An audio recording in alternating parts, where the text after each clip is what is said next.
Somewhere in the Indonesian archipelago there's a cave. Inside that cave, archaeologists found bones, small bones, human bones, but not quite human. The skull was the size of a grapefruit. The owner stood maybe 3.5 feet tall, an adult, fully grown, with a brain 1/3 the size of yours. They called her the Hobbit, Homo floresiensis. She lived 18,000 years ago. That's not a typo. 18,000 years ago, when modern humans were painting caves in France, when we were crossing into the Americas, when we were inventing agriculture in the Fertile Crescent.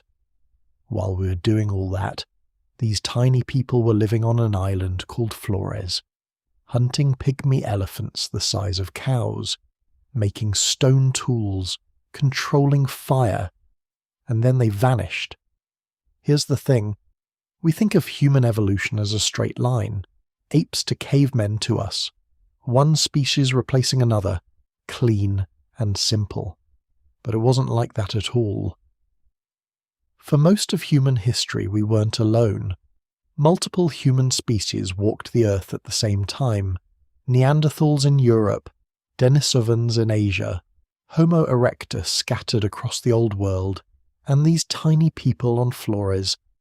We shared the planet for hundreds of thousands of years. The Hobbit wasn't even the strangest one.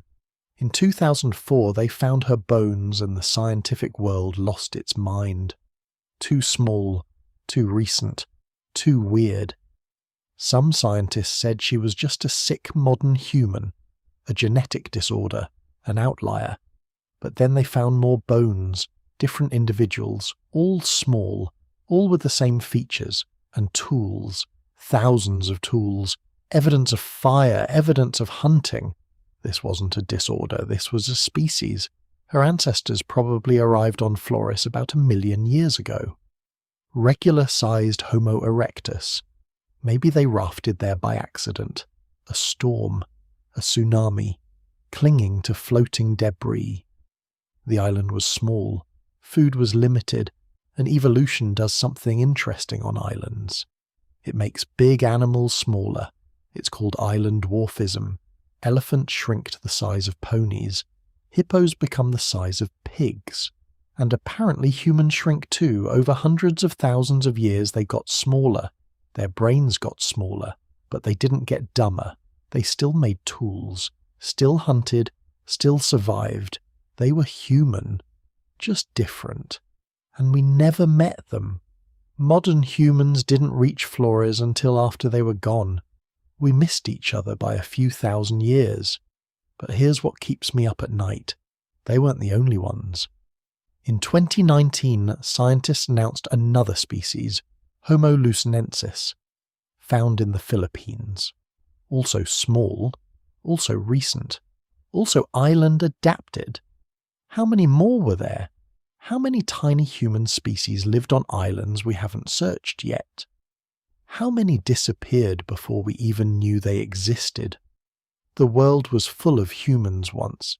Different kinds of humans, living different kinds of lives. And now, there's just us. What happened to all the others? Why did we survive when they didn't? And what did we lose when they vanished? Those bones in that cave on Flores hold answers, but they also hold more questions. Flores is an island in Indonesia. It sits in a chain of islands between Asia and Australia. Volcanic, mountainous, covered in jungle. It's not a big island, about 220 miles long, maybe 60 miles wide at its widest point.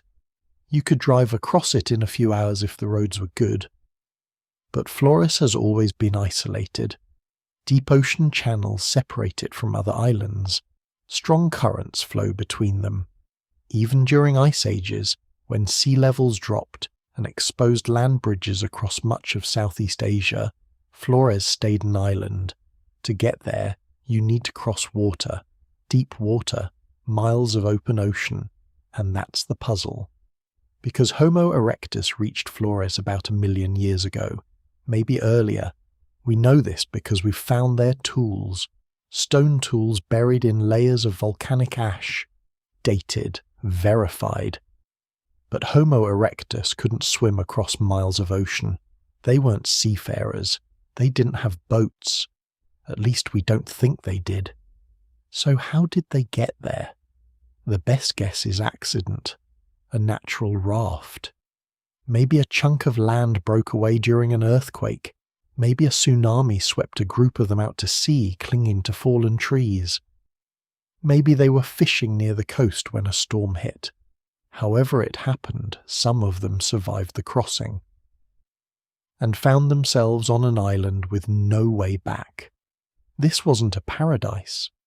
Flores had food, but not much. No large mammals, no deer or antelope. The biggest animals were a species of pygmy elephant called stegodon.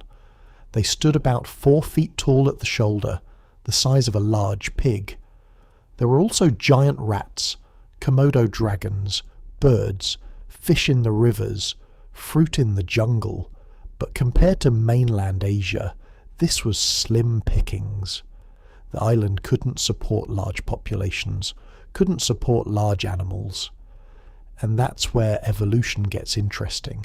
On islands, big animals tend to shrink. It's called island dwarfism. It happens over thousands of generations, natural selection favouring smaller bodies. Why? Because smaller bodies need less food.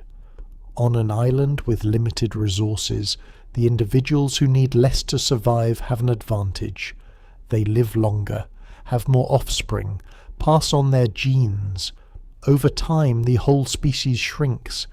It happened to elephants on Mediterranean islands. Full-sized elephants reached Cyprus, Crete and Sicily during ice ages. Within a few thousand generations, they shrank to the size of ponies. Some became the size of dogs.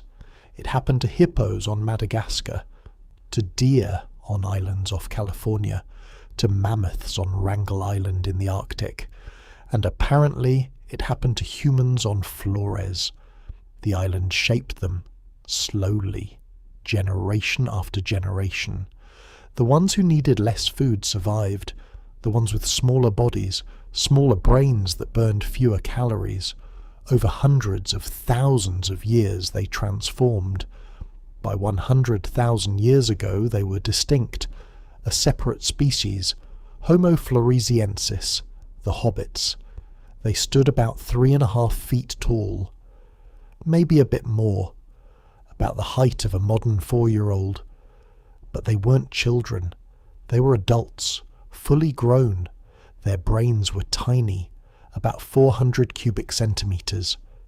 That's roughly the size of a chimpanzee brain. 1/3 the size of a modern human brain. Their feet were long and flat, good for climbing. Their arms were proportionally long. Their shoulders were positioned differently from ours, more like earlier human ancestors. They look primitive, like they'd stepped out of the distant past, like evolution had run backward, but they weren't primitive. Not really. They made stone tools, good ones, sophisticated ones. They shaped volcanic rock into blades and points, different types for different purposes, cutting tools, scraping tools, piercing tools. They hunted those pygmy elephants. Stegodon bones show butchery marks, cut marks from stone tools. The hobbits brought down animals larger than themselves. That takes planning, cooperation, strategy. They used fire. We found charcoal in their cave, burned bones, fire-cracked rocks. They controlled fire, kept it going, used it for cooking, warmth, light. They lived in caves, but probably spent most of their time outside. The caves were shelters, safe places, but the island was their home, and they survived there for at least 800,000 years. Maybe longer, from about 1 million years ago until roughly 50,000 years ago. Think about that. 800,000 years. That's longer than modern humans have existed as a species.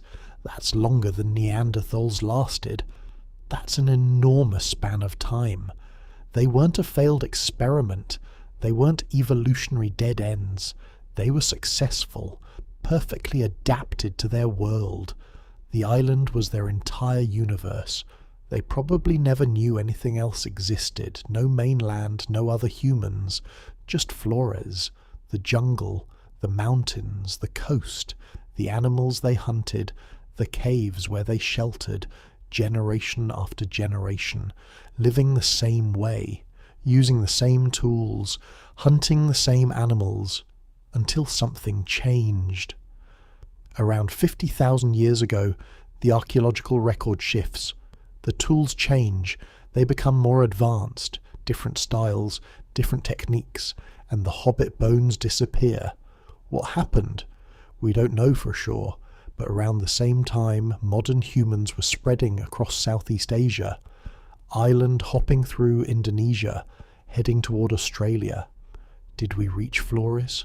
Did we meet them? There's no direct evidence, no modern human bones from that time period, no clear proof of contact. But the tools changed, the hobbits disappeared, and modern humans eventually settled the island. Maybe we killed them. Not through war necessarily, maybe just through competition. We were bigger, our brains were bigger.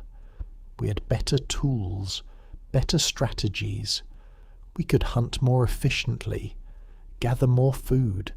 Maybe we brought diseases, new pathogens they'd never encountered. Their isolated population would have had no immunity. A single epidemic could have wiped them out. Or maybe it was the environment. Around 50,000 years ago, there was a massive volcanic eruption on Flores. It would have devastated the island, covered it in ash, killed vegetation, killed animals. Maybe the hobbits just couldn't recover. Their population was already small. Island populations are fragile. One bad event can push them over the edge. We'll probably never know exactly what happened. The evidence is too sparse, too many gaps in the record. But we know they lived.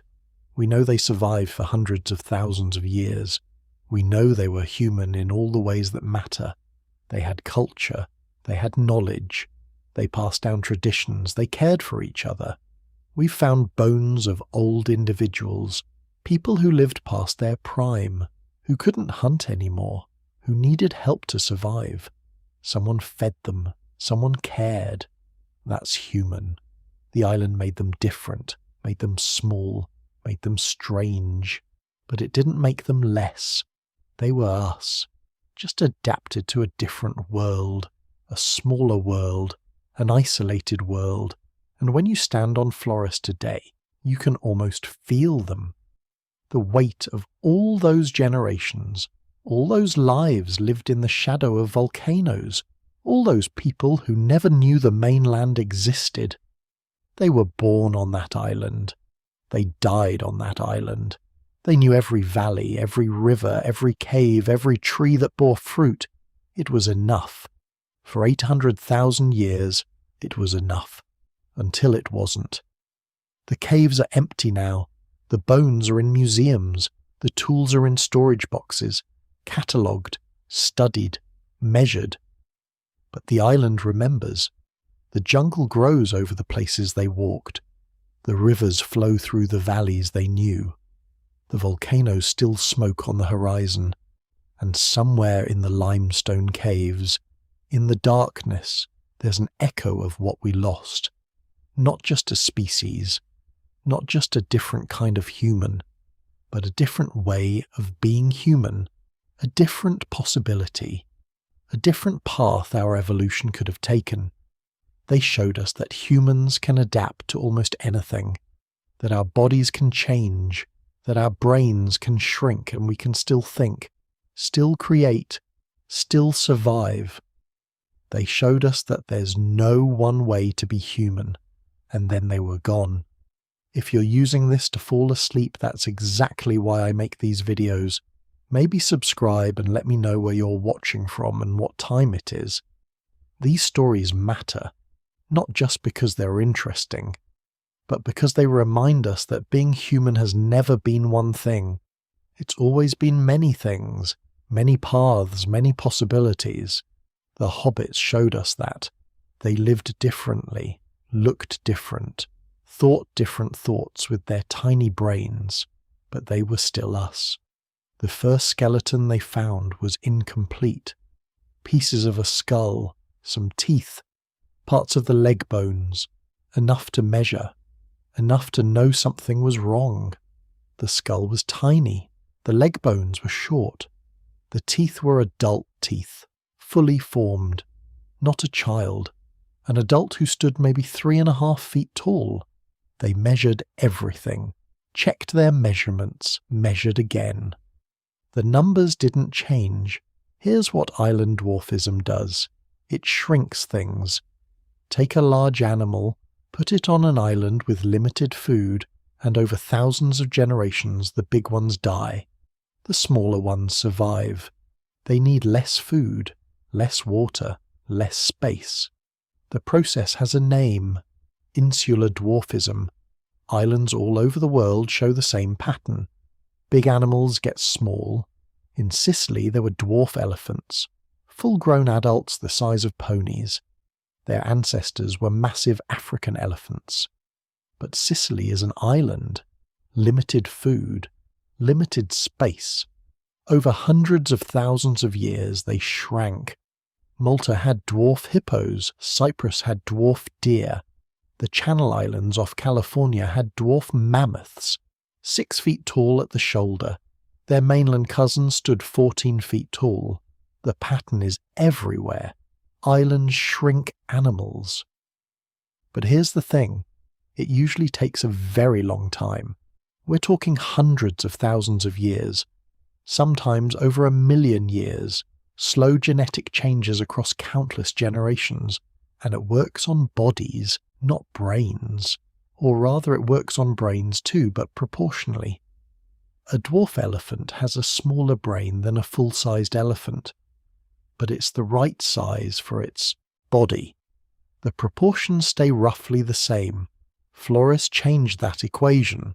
The hobbits didn't just shrink, they shrank dramatically, and fast, and their brains shrank even more than their bodies.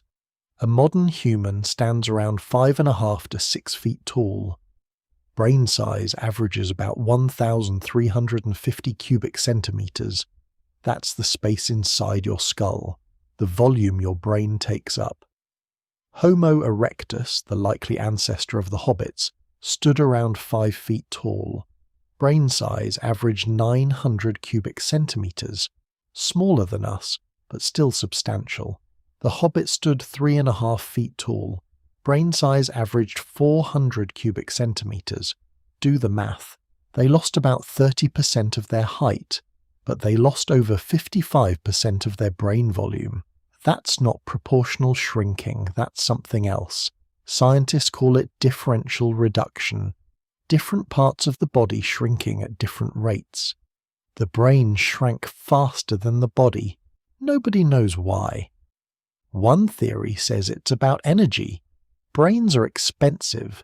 They burn calories like nothing else. Your brain is about 2% of your body weight, but uses 20% of your energy. It's the most costly organ you have. On an island with limited food, maybe a smaller brain was worth it. Less brain, less energy needed, more chance of survival. But here's the problem with that theory. Brain size and intelligence aren't perfectly linked, but they're not completely separate either. A certain amount of brain matter is needed for certain functions: language, planning, tool-making, social coordination. The hobbits had brains the size of chimpanzee brains, actually slightly smaller.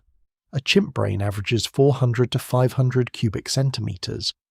The hobbits were at the low end of that range, and yet they made tools, complex tools. They hunted, they used fire, they survived on Flores for hundreds of thousands of years. How? Some scientists think the answer is in the structure. Maybe it's not just about size. Maybe it's about how the brain is organized, how efficiently it's wired. Modern computers are smaller than old computers but more powerful. better organization, better connections, more efficient processing. Maybe the Hobbit brain was like that. Smaller, but well organized, efficient, doing more with less. There's some evidence for this. When scientists studied the skull, they found something interesting. The shape was different from Homo erectus. Different proportions. Some areas were relatively larger, some were relatively smaller. The frontal lobe, the part that handles planning and decision-making, was relatively large. Not large in absolute terms, but large compared to the rest of the brain. The temporal lobe involved in memory and language showed unusual features. Different from both Homo erectus and modern humans, it's like the brain reorganized itself, prioritized certain functions, made trade-offs. But we're guessing. We have skulls. We don't have brains. Brain tissue doesn't fossilize. We can measure the space inside the skull, but we can't see how that space was used. We can't see the wiring. Another theory focuses on development. Maybe the hobbits weren't just small adults. Maybe they were adults who stayed more childlike, a process called pedomorphosis, keeping juvenile features into adulthood. Human children have relatively large heads for their body size. As we grow, our bodies catch up. The proportions shift. Maybe the hobbits never made that shift. Maybe they kept more childlike proportions, smaller bodies, relatively larger heads, but still brains that didn't fully develop. Except that doesn't match the evidence either. The skull isn't childlike, it's adult. The teeth are adult, the bone structure is adult, just small. The mystery gets deeper when you look at their hands and feet. The foot bones show something strange. Long, flat feet. More like earlier human ancestors. More like Australopithecus, which lived millions of years ago. Modern human feet are arched. The arch acts like a spring. It helps us walk efficiently, run long distances. It's one of the key adaptations that made us good at covering ground. The hobbits didn't have that. Their feet were flat, primitive, like they'd kept features from very ancient ancestors. Same with the hands. The finger bones were curved, more like climbing hands than tool-using hands. But they made tools. The tools are there in the cave. Stone flakes, sharp edges, clearly manufactured. So they had primitive feet and primitive hands, but used them for advanced behaviors. Walking long distances, making complex tools. It's like evolution mixed and matched.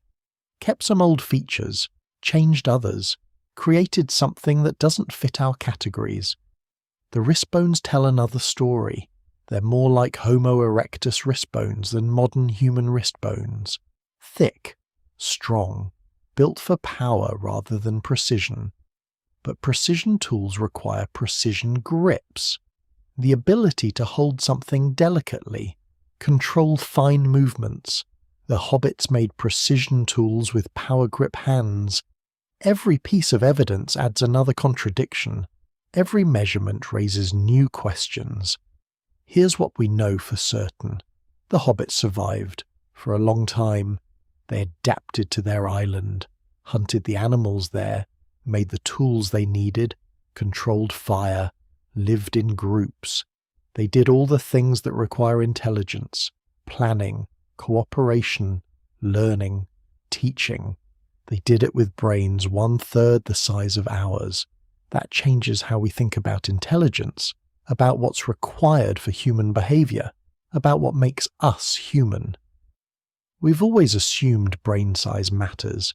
Bigger brains, more capacity, more culture, more complexity. The hobbits show that's not the whole story. Size isn't everything. Organization matters. Efficiency matters. Context matters. A small brain in the right body on the right island can do remarkable things. There's something humbling about this. We like to think our big brains make us special, superior, the pinnacle of evolution. But evolution doesn't have a pinnacle. It has solutions, different solutions for different problems. The hobbits were a solution, a successful solution. They survived for hundreds of thousands of years on their island. That's longer than modern humans have existed as a species. We're the newcomers.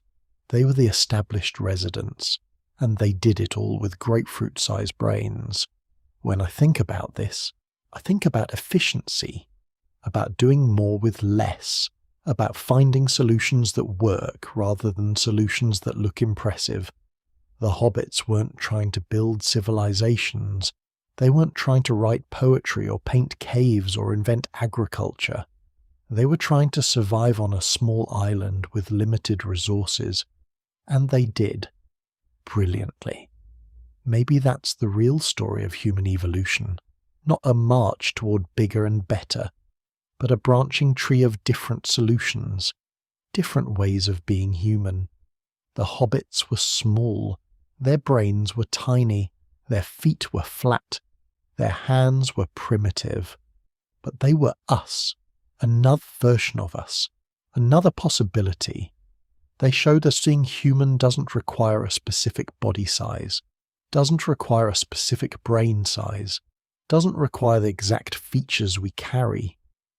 It requires something else, something harder to measure, the ability to adapt, to learn, to survive, the ability to look at your world and figure it out, to make what you need from what you have, to pass that knowledge to the next generation. That's what makes us human, not the size of our skulls, not the shape of our feet. The hobbits had that, in abundance, and then they vanished. But before they did, they left us a gift, a reminder that human evolution is stranger and more diverse than we imagined, that our family tree has more branches than we thought, that being human has always meant more than one thing. They lived small, thought with tiny brains, walked on flat feet, made beautiful tools. They were us, just different. The tools tell a story, a complicated story, a story that doesn't quite make sense.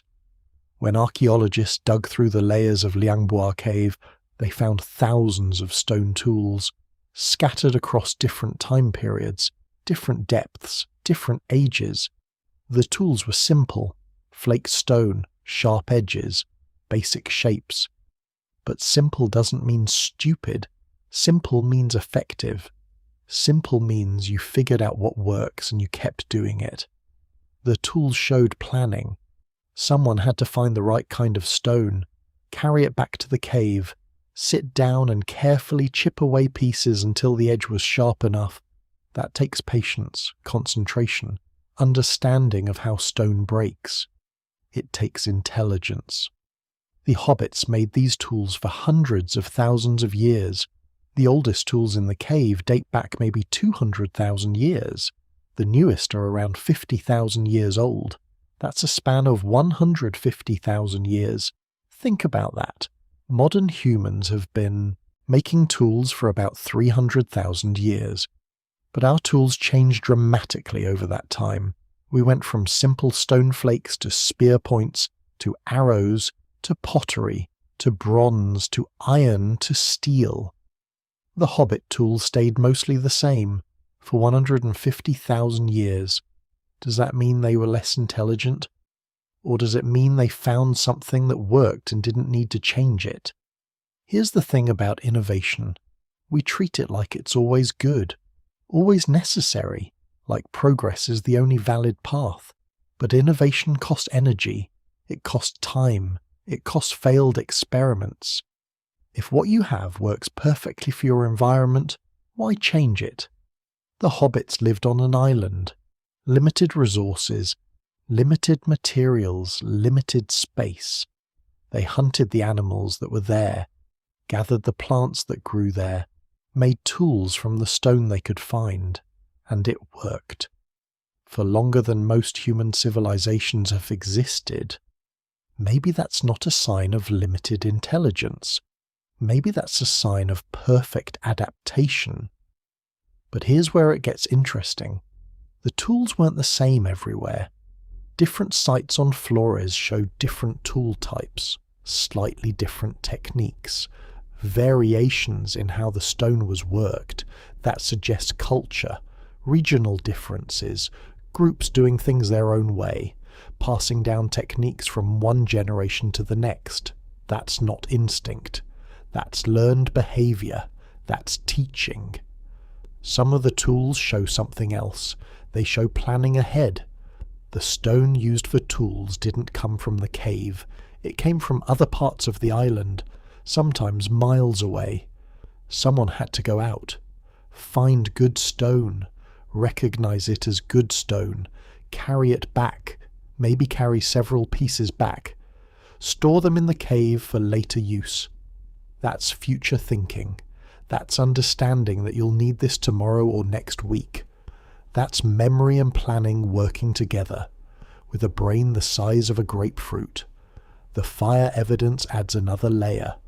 Charcoal deposits in the cave, burned bones, heat-altered stones, signs of controlled fire going back tens of thousands of years. Fire isn't easy. It's one of the hardest technologies early humans mastered. You need to create it or capture it, feed it, maintain it, control it, keep it from spreading, keep it from going out. Fire requires constant attention, constant management, understanding of what burns and what doesn't, what makes fire hotter, what makes smoke less. The hobbits had fire, used it regularly, kept it going in their cave. That's not simple, that's sophisticated. Here's what really puzzles scientists.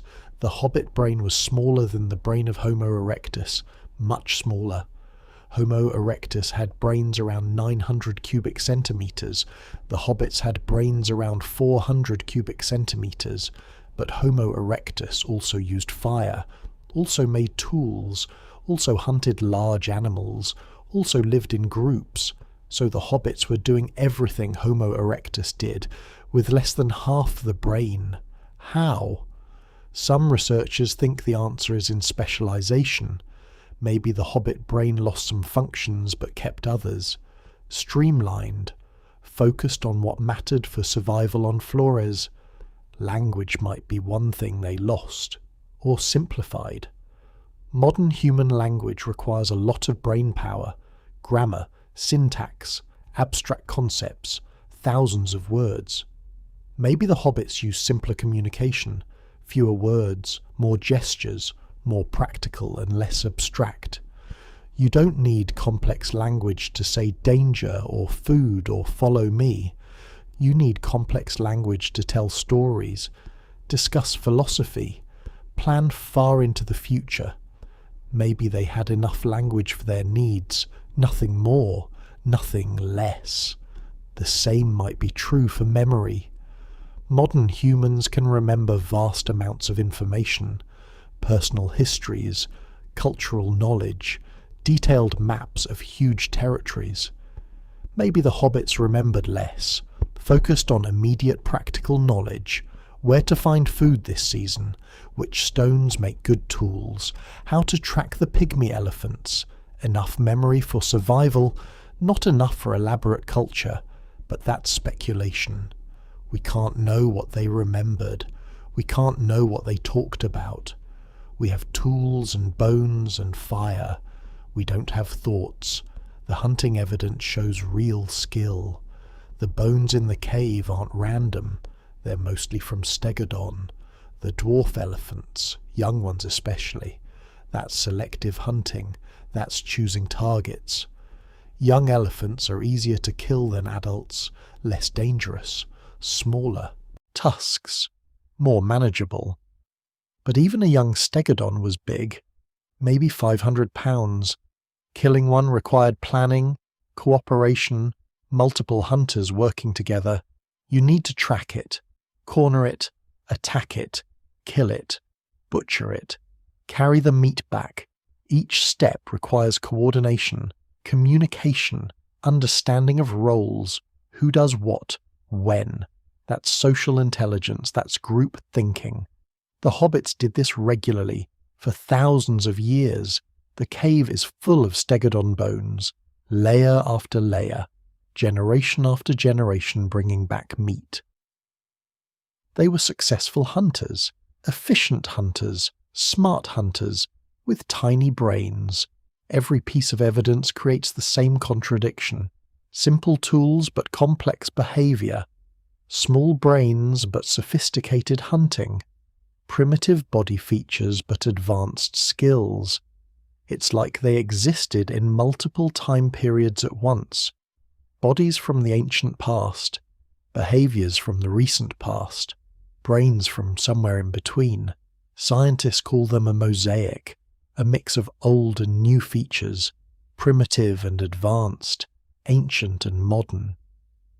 But those are our categories, our ways of organizing things. The hobbits didn't know they were a mosaic. They were just themselves, living their lives, doing what worked. Here's what strikes me about this. We measure intelligence by our standards, big brains, complex tools, rapid innovation, elaborate culture. But those are measurements designed by big-brained humans. Of course, we score well on them. The hobbits force us to question those measurements. They did human things, survived for vast periods of time, adapted to their environment, passed knowledge to their children. They did it all differently than us, smaller, simpler, more focused. Does that make them less intelligent, or just different? A dolphin brain is organized completely differently than a human brain. But dolphins are clearly intelligent. They communicate, they cooperate, they solve problems, they play. Different brain, different intelligence, still real. Maybe the hobbits were like that. A different kind of human intelligence. Not less, just different. The tool-making shows this. Modern human tools are complex, multiple steps, careful planning, specific techniques. We make tools to make other tools. We have toolkits, tool traditions, tool innovations. The hobbit tools were direct. One stone. Chip it until it's sharp. Use it. Make another when you need it. That's not primitive. That's practical. That's understanding your needs and meeting them efficiently. They didn't need elaborate tools. They needed sharp edges. They made sharp edges. Problem solved.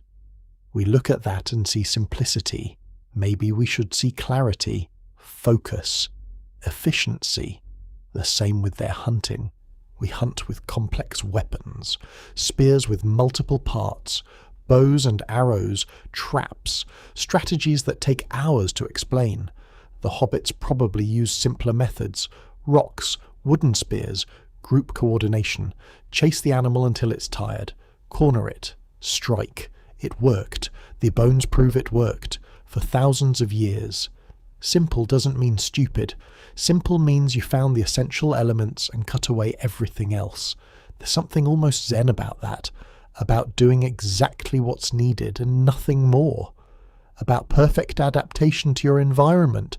The hobbits lived on an island. They adapted to that island. They became the right size for that island, the right shape, the right brain size. They weren't trying to conquer the world. They weren't trying to build empires. They were trying to live, to survive, to pass their knowledge to the next generation. And they did, successfully, for longer than recorded human history. That's not failure. That's success. By the only measure that matters in evolution, survival.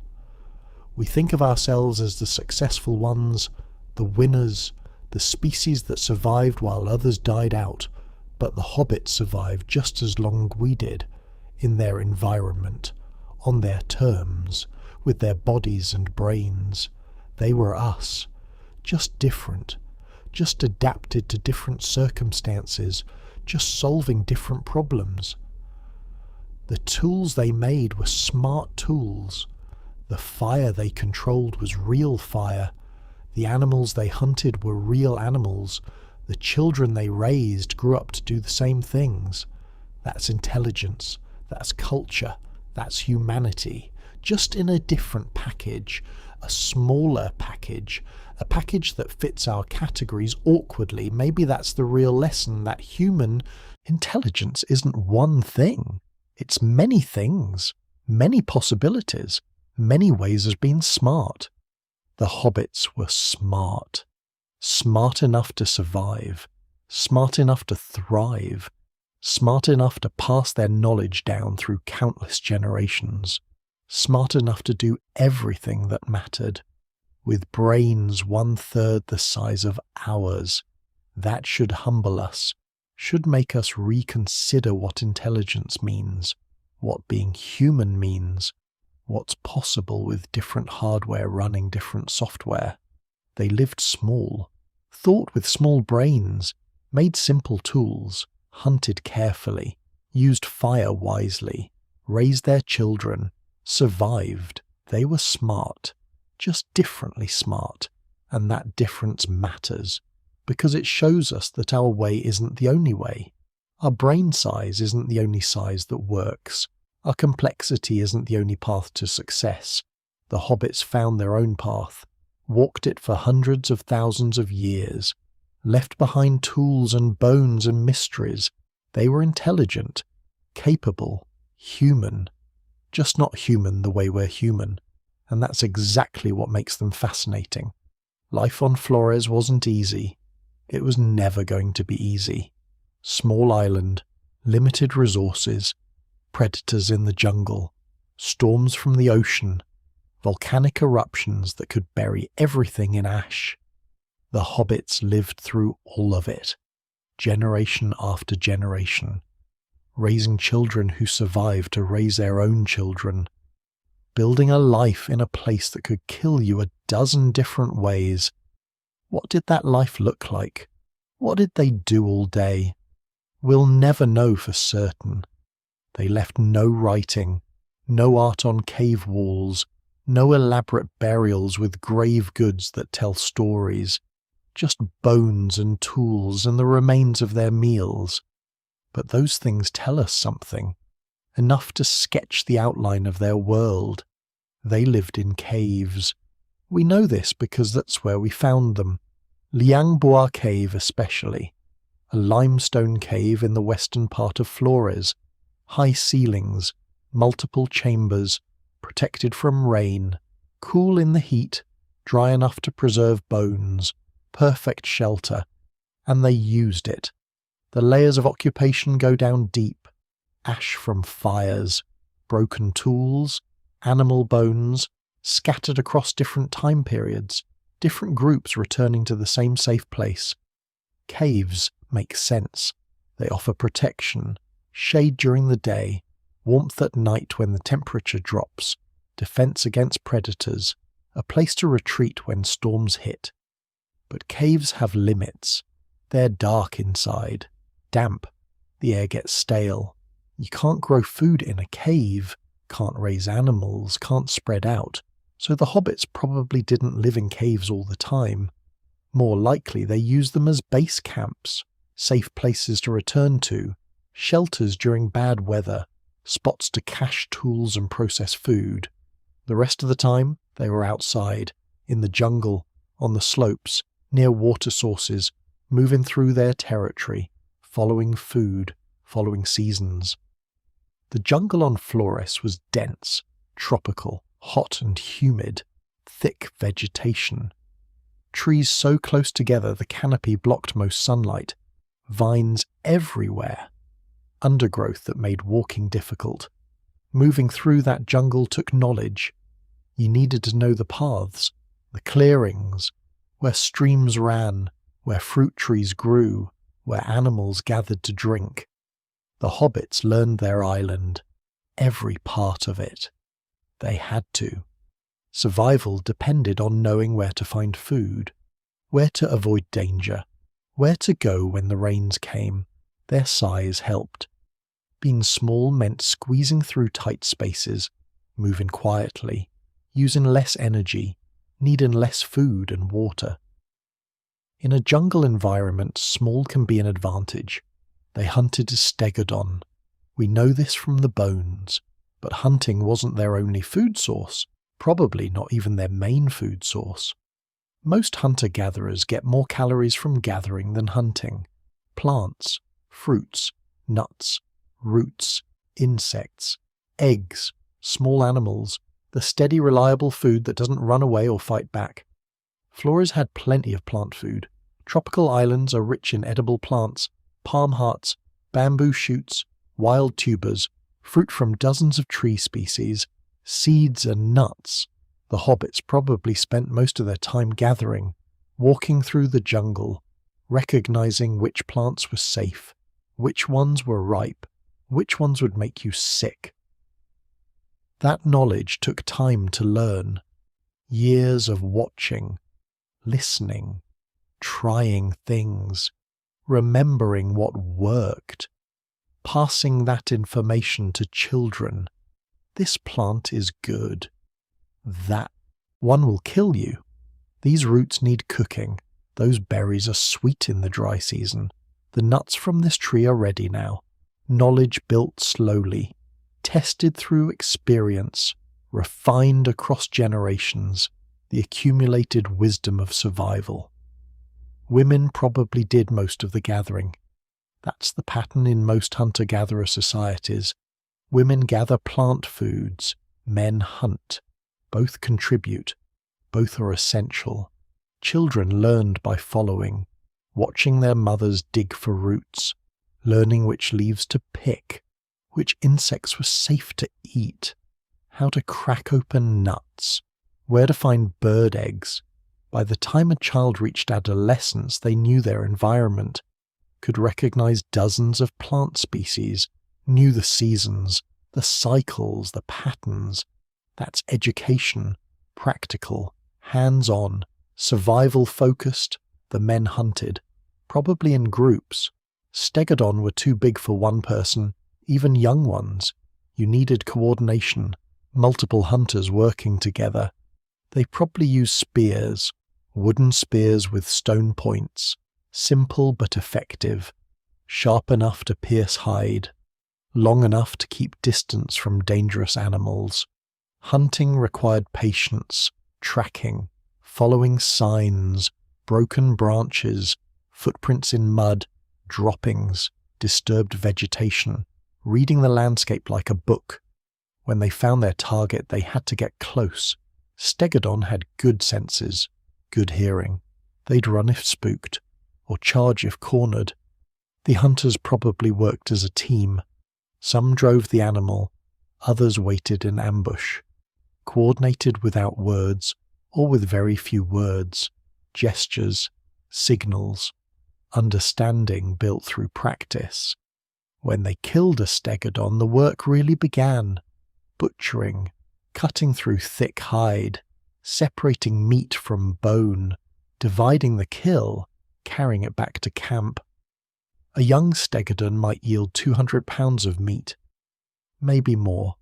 That's food for days, for the whole group, shared among everyone who helped, everyone who needed it.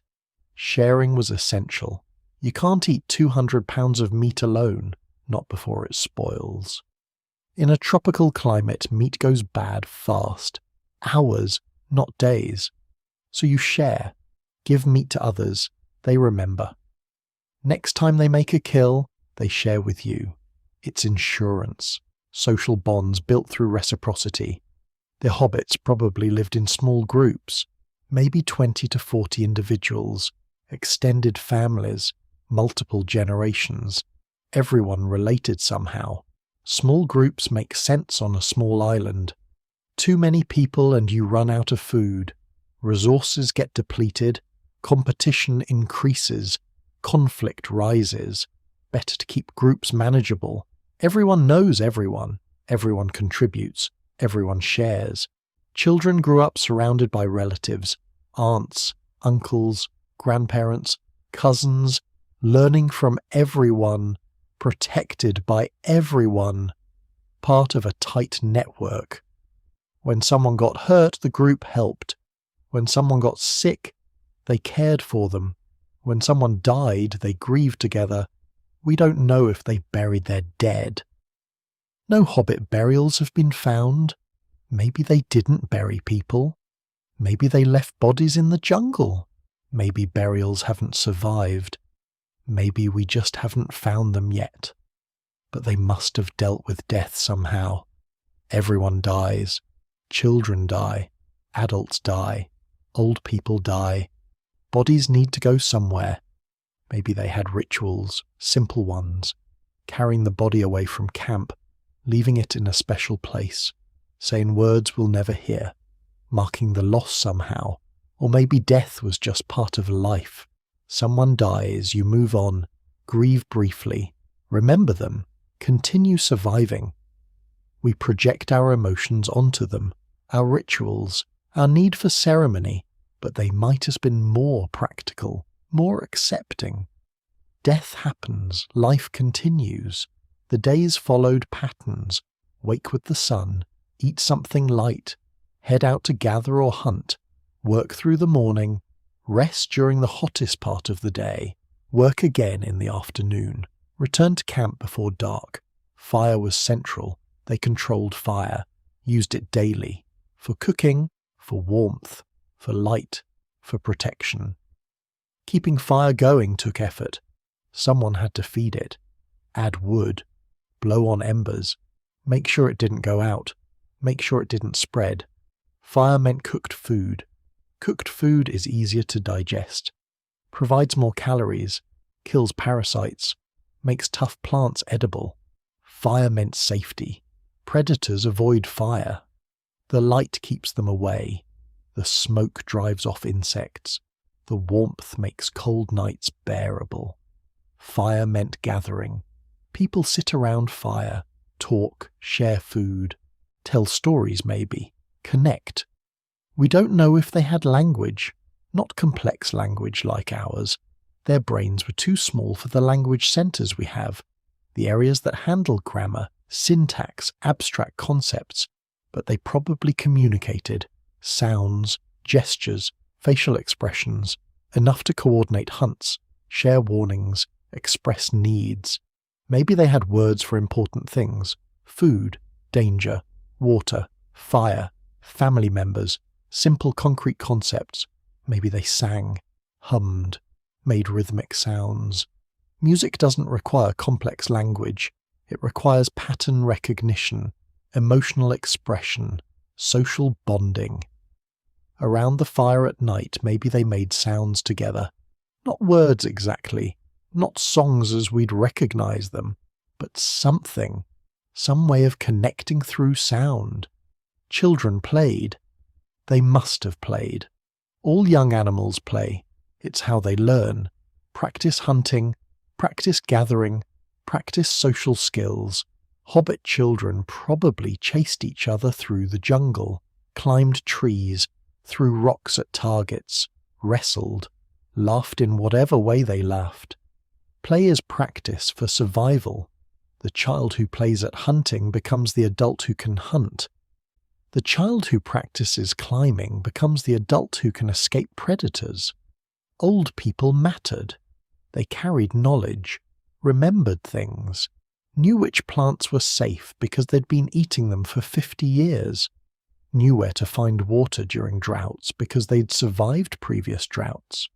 In small groups, losing an elder means losing information, losing survival strategies, losing history. So the group probably protected their elders, fed them, cared for them when they couldn't care for themselves, listened to them, learned from them. The seasons mattered.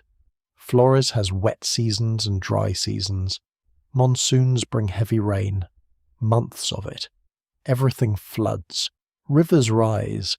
The jungle becomes even more impassable. During wet season, life got harder. Staying dry became important. Finding shelter, keeping fire going in the rain, waiting out storms. Dry season brought different challenges. Water sources dried up. You had to know where the permanent springs were, where water collected in rock pools, where to dig for underground moisture. Food availability changed with seasons. Some fruits only ripened during certain months. Some animals migrated or changed behavior. The hobbits tracked these patterns, anticipated them, planned around them. Planning is intelligence. Remembering that fruit ripens in 2 months. Knowing to save certain foods for lean times. Understanding cycles and preparing for them. They did this. With brains 1/3 our size, with no writing to record patterns, just memory, observation, cultural knowledge passed down. Their world was small, the island was small. Their territory was probably even smaller, maybe a valley, a section of coast, a few square miles they knew intimately. But within that small world they built a life, found food, raised children, survived dangers, created culture in whatever form culture took for them. They didn't build monuments, didn't leave art, didn't write anything down, so we think of them as primitive, simple, limited, but they survived, successfully, in a challenging environment, with limited resources, for longer than most civilizations last. That's not simple, that's sophisticated, just differently sophisticated than us. Their daily world was immediate, tangible, focused on survival, on food and shelter and safety and family. No grand ambitions, no dreams of an empire, no philosophy as we'd recognize it. Just life, day after day, season after season, generation after generation. And somehow that was enough, until it wasn't, until something changed, until they vanished. But while they lived fully, in their small world, with their small bodies and small brains and simple tools. They lived, and that matters. When the world first heard about the hobbits of Flores, most people didn't believe it. Scientists, regular folks, nobody. It sounded like a story from a fantasy novel. A tiny human, barely over 3 feet tall, living on a forgotten island.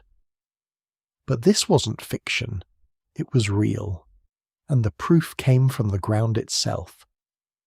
Let's talk about how these little people were discovered.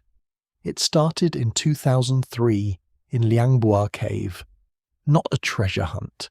Not a search for lost worlds. Just regular archaeological work.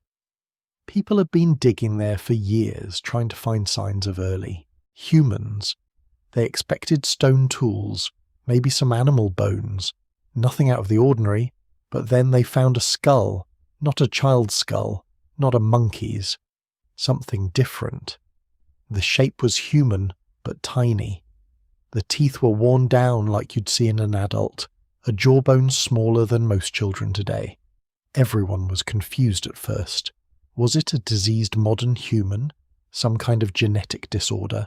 They checked the bones over and over again. The answer kept coming back, adult but very small. And it wasn't just one set of bones. As the dig went on, more pieces showed up. Parts of arms, fragments of legs, more teeth. Not all from the same person. Some bones belonged to older adults, others to younger adults. All of them shared that same pattern. Very short with small heads but shaped like humans. How do we know these bones are real?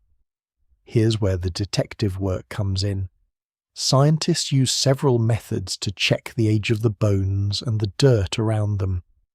They looked at the layers of ashen soil in the cave. Each layer told a story. The bones were found in layers deep down, under meters of dirt and rock. That means they'd been there a long time, way before anyone else set foot on Flores. To figure out how old the bones were, researchers used a method called radiocarbon dating. It's a way of measuring tiny amounts of radioactive carbon left in old bones. This only works for things younger than about 50,000 years. For older stuff, they used other methods, like looking at how much uranium had changed in the bones, or how the layers of volcanic ash had built up over time. The results came back. Some bones were around 60,000 years old, others over 100,000. That's long before modern humans ever reached this part of the world. No chance it was a lost tribe or a group of people with a rare disease. This was something else. But the bones alone didn't tell the whole story. The cave had more secrets. Scattered among the bones were stone tools, not just one or two, but piles of them. Flakes, blades, sharp-edged stones shaped by careful hands. Some were the size of a child's palm, others just a few inches long. Simple tools, but they showed planning. Someone picked the right rocks, carried them in, shaped them with skill. Here's what's interesting. The tools in Liangbua Cave looked a lot like the tools made by much bigger humans in other parts of the world. But these tools were made by people with much smaller brains. That shouldn't have been possible according to everything scientists thought they knew. Most experts believed you needed a big brain to make even simple tools. The hobbits proved them wrong. And there's more. Among the animal bones in the cave, researchers found the remains of Stegodon, an ancient small elephant. Some of the bones had cut marks, clean straight lines made by sharp tools. That means the hobbits hunted these animals, or at least scavenged their meat. They used their tools not just for plants or small animals, but for big game too. All this evidence, bones, tools, animal remains, started to build a clear picture. But scientists are cautious. They wanted to be sure. So they brought in experts from all over the world, specialists in bones, ancient DNA, stone tools, geology, even diseases. Everyone checked the finds. Measurements were compared. The rock layers were dated again and again. Nobody could find any sign of a hoax or mistake. Some researchers even tried to prove the bones came from a modern person with a disorder, like microcephaly. That's a real condition where the brain and skull are much smaller than normal. But the hobbit bones didn't match. The shape was different. The proportions were off, and there were too many individuals, all showing the same pattern. It would be like finding a dozen people with the exact same rare disorder, all buried together in the same cave, thousands of years before modern humans arrived. At this point, the evidence was overwhelming. The hobbits were real, a separate branch of the human family tree. Not dwarfs, not diseased, not the result of a freak accident. They were their own thing. But the story doesn't end there. Because after the first discovery, new digs began all over Flores. Archaeologists started searching other caves, other valleys, looking for more signs of the little people, and they found more tools. Some were even older than the ones from Liangbua. In a spot called Matamenge, about 30 miles away, they uncovered teeth and jaw fragments that looked even smaller. These were dated to around 700,000 years ago. That's a huge jump back in time. The Matamenge fossils weren't exactly the same as the Liangbua hobbits, but they were close. Smaller jaws, small teeth, similar shape. It looked like the ancestors of the hobbits had been on Flores for far longer than anyone guessed. And then there's the puzzle of how they got to Flores in the first place. The island is surrounded by deep waters. Even during ice ages when sea levels dropped, you still had to cross at least 7 miles of open ocean. There's no evidence of boats from that time, no remains of rafts, but the tools and bones prove someone made the journey. Maybe a group of early humans drifted over by accident on floating mats of plants or storm debris. Or maybe they built something simple to paddle across. Either way, they made it. Once on Flores, their bodies changed. Over thousands and thousands of years, big creatures often get smaller on islands. It's called island dwarfism. We see it in animals. Elephants become tiny, giant lizards shrink down. But to see it in humans was a shock. It forced scientists to rethink what's possible. Let's look at the skull. The first one found was labelled LB1. It's about the size of a grapefruit. The brain inside was around 400 cubic centimetres. To compare, modern humans have brains about 3 times bigger. Even chimpanzees have slightly bigger brains. But everything else about the skull said human. The face was flat, not sticking out like an ape. The teeth lined up in a human way. The jaw had a chin, sort of.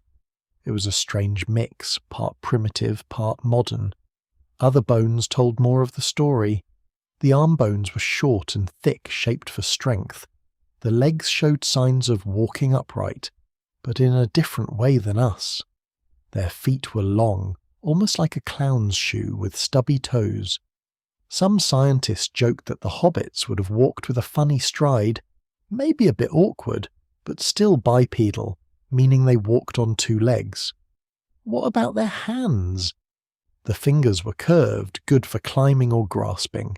The wrists were strong, better at twisting than ours. That suggests they could have been good climbers, moving through the jungle or up steep rocks with ease. There was something else in Liangbua Cave. Evidence of fire, layers of ash, bits of burned plant material, blackened animal bones. That means the hobbits controlled fire, or at least used it when they found it. Fire is a big deal in human evolution. It lets you cook food, scare away predators, keep warm. It also brings people together. Sitting around a fire, sharing warmth and maybe stories is a very human thing. But there's a catch. There's no sign the hobbits made art. No carvings, no jewellery, no beads, no paintings on the cave walls.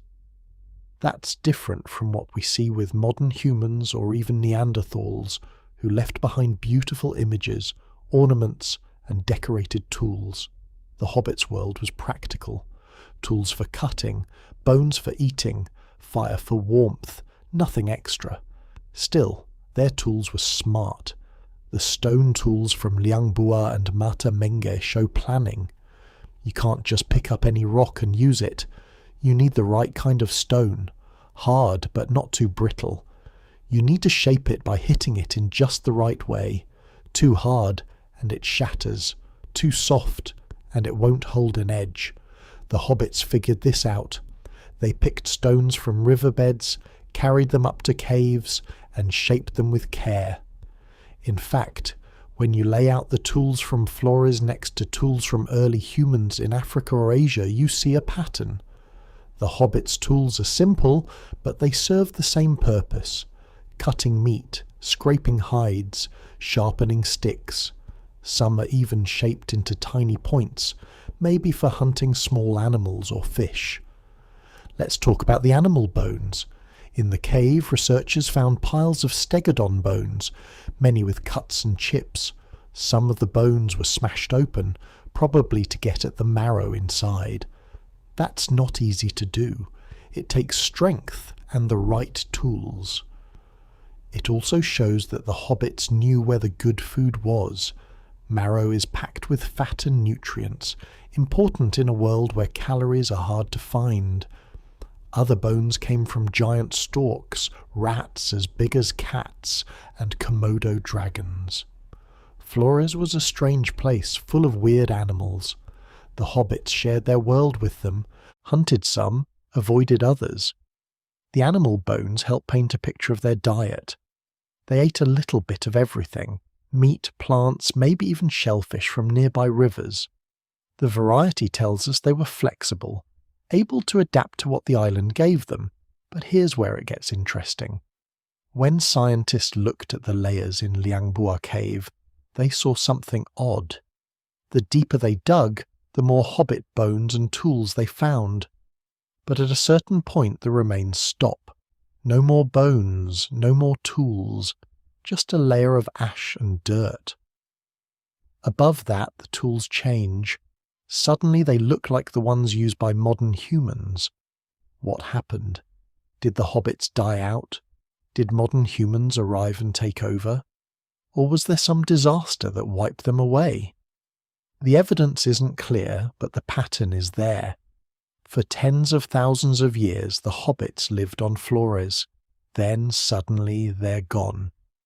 Researchers have searched for hobbit DNA in modern people from Flores and nearby islands. So far, nothing matches. That suggests the hobbits didn't mix with later humans. They vanished without leaving descendants. Let's pull back for a moment. Why does all this matter? It's not just about finding tiny bones in a cave. It's about what it means to be human. For a long time, people thought only big-brained creatures could use tools, hunt in groups, control fire. The hobbits show that isn't true. Small brains, small bodies, same basic abilities. They found a way to survive in a tough world, using what they had. What strikes me most is how the physical evidence tells a story, even without words. Bones, tools, layers of ash. Each one is a clue. Put them together, and you get a glimpse of a life very different from ours, but still recognizably human. And the story isn't finished. Every year, new digs on Flores and nearby islands turn up more clues. A tooth here, a bit of charcoal there, a broken tool. Each one helps fill in the gaps. Maybe someday someone will find a painted shell or a carved bone, and we'll learn the hobbits had art after all. Until then, we go by what we have. Bones that don't quite fit with anything else. Tools made by hands unlike any alive today. Evidence of a life lived on the edge of what's possible. And in the end, that might be the most human thing of all. Finding a way to survive, even when the odds are against you. Even when the world expects something different. So that's how we discovered the lost humans of Flores. Not in a flash of sudden insight, not in a single moment, but piece by piece, layer by layer. Each find bringing us closer to understanding a world that was once real, a world that's now gone.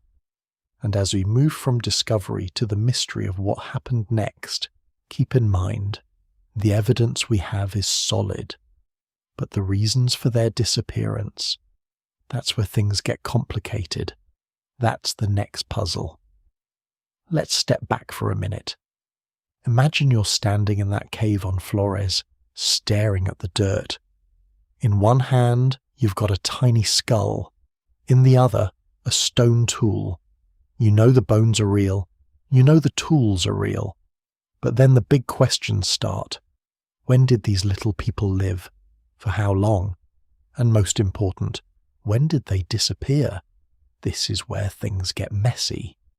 The more scientists tried to build a timeline, the more confusing it got. You'd think it would be simple. Date the bones, date the tools, line everything up, and get a clear answer. But it didn't work out that way. Here's the first weird thing. The earliest bones of the hobbits, the ones found deep in Liangbua Cave, go back about 100,000 years, some even older. Then, as scientists dug up through the layers, they found bones and tools in younger dirt. Maybe 60,000 years old, maybe even less. But after a certain point, nothing. The bones just stop. This gap is at the heart of the timeline problem. The last hobbit bones are somewhere around 50,000 years old. The last stone tools that look like hobbit work are about the same age. Above that, you start seeing tools that look like those made by modern humans, people like us. But there's a grey area, a zone where the evidence isn't clear. Did the hobbits vanish overnight? Did they hang on for thousands of years after modern humans arrived? Or did something else happen? To make things more confusing, there's no sign of mixing between the two groups. No hybrid bones, no clear overlap. It's like someone flipped a switch. One day, hobbits. The next, modern humans. Let's break down what we do know. The deepest layers of Liangbua Cave hold the oldest hobbit bones and tools.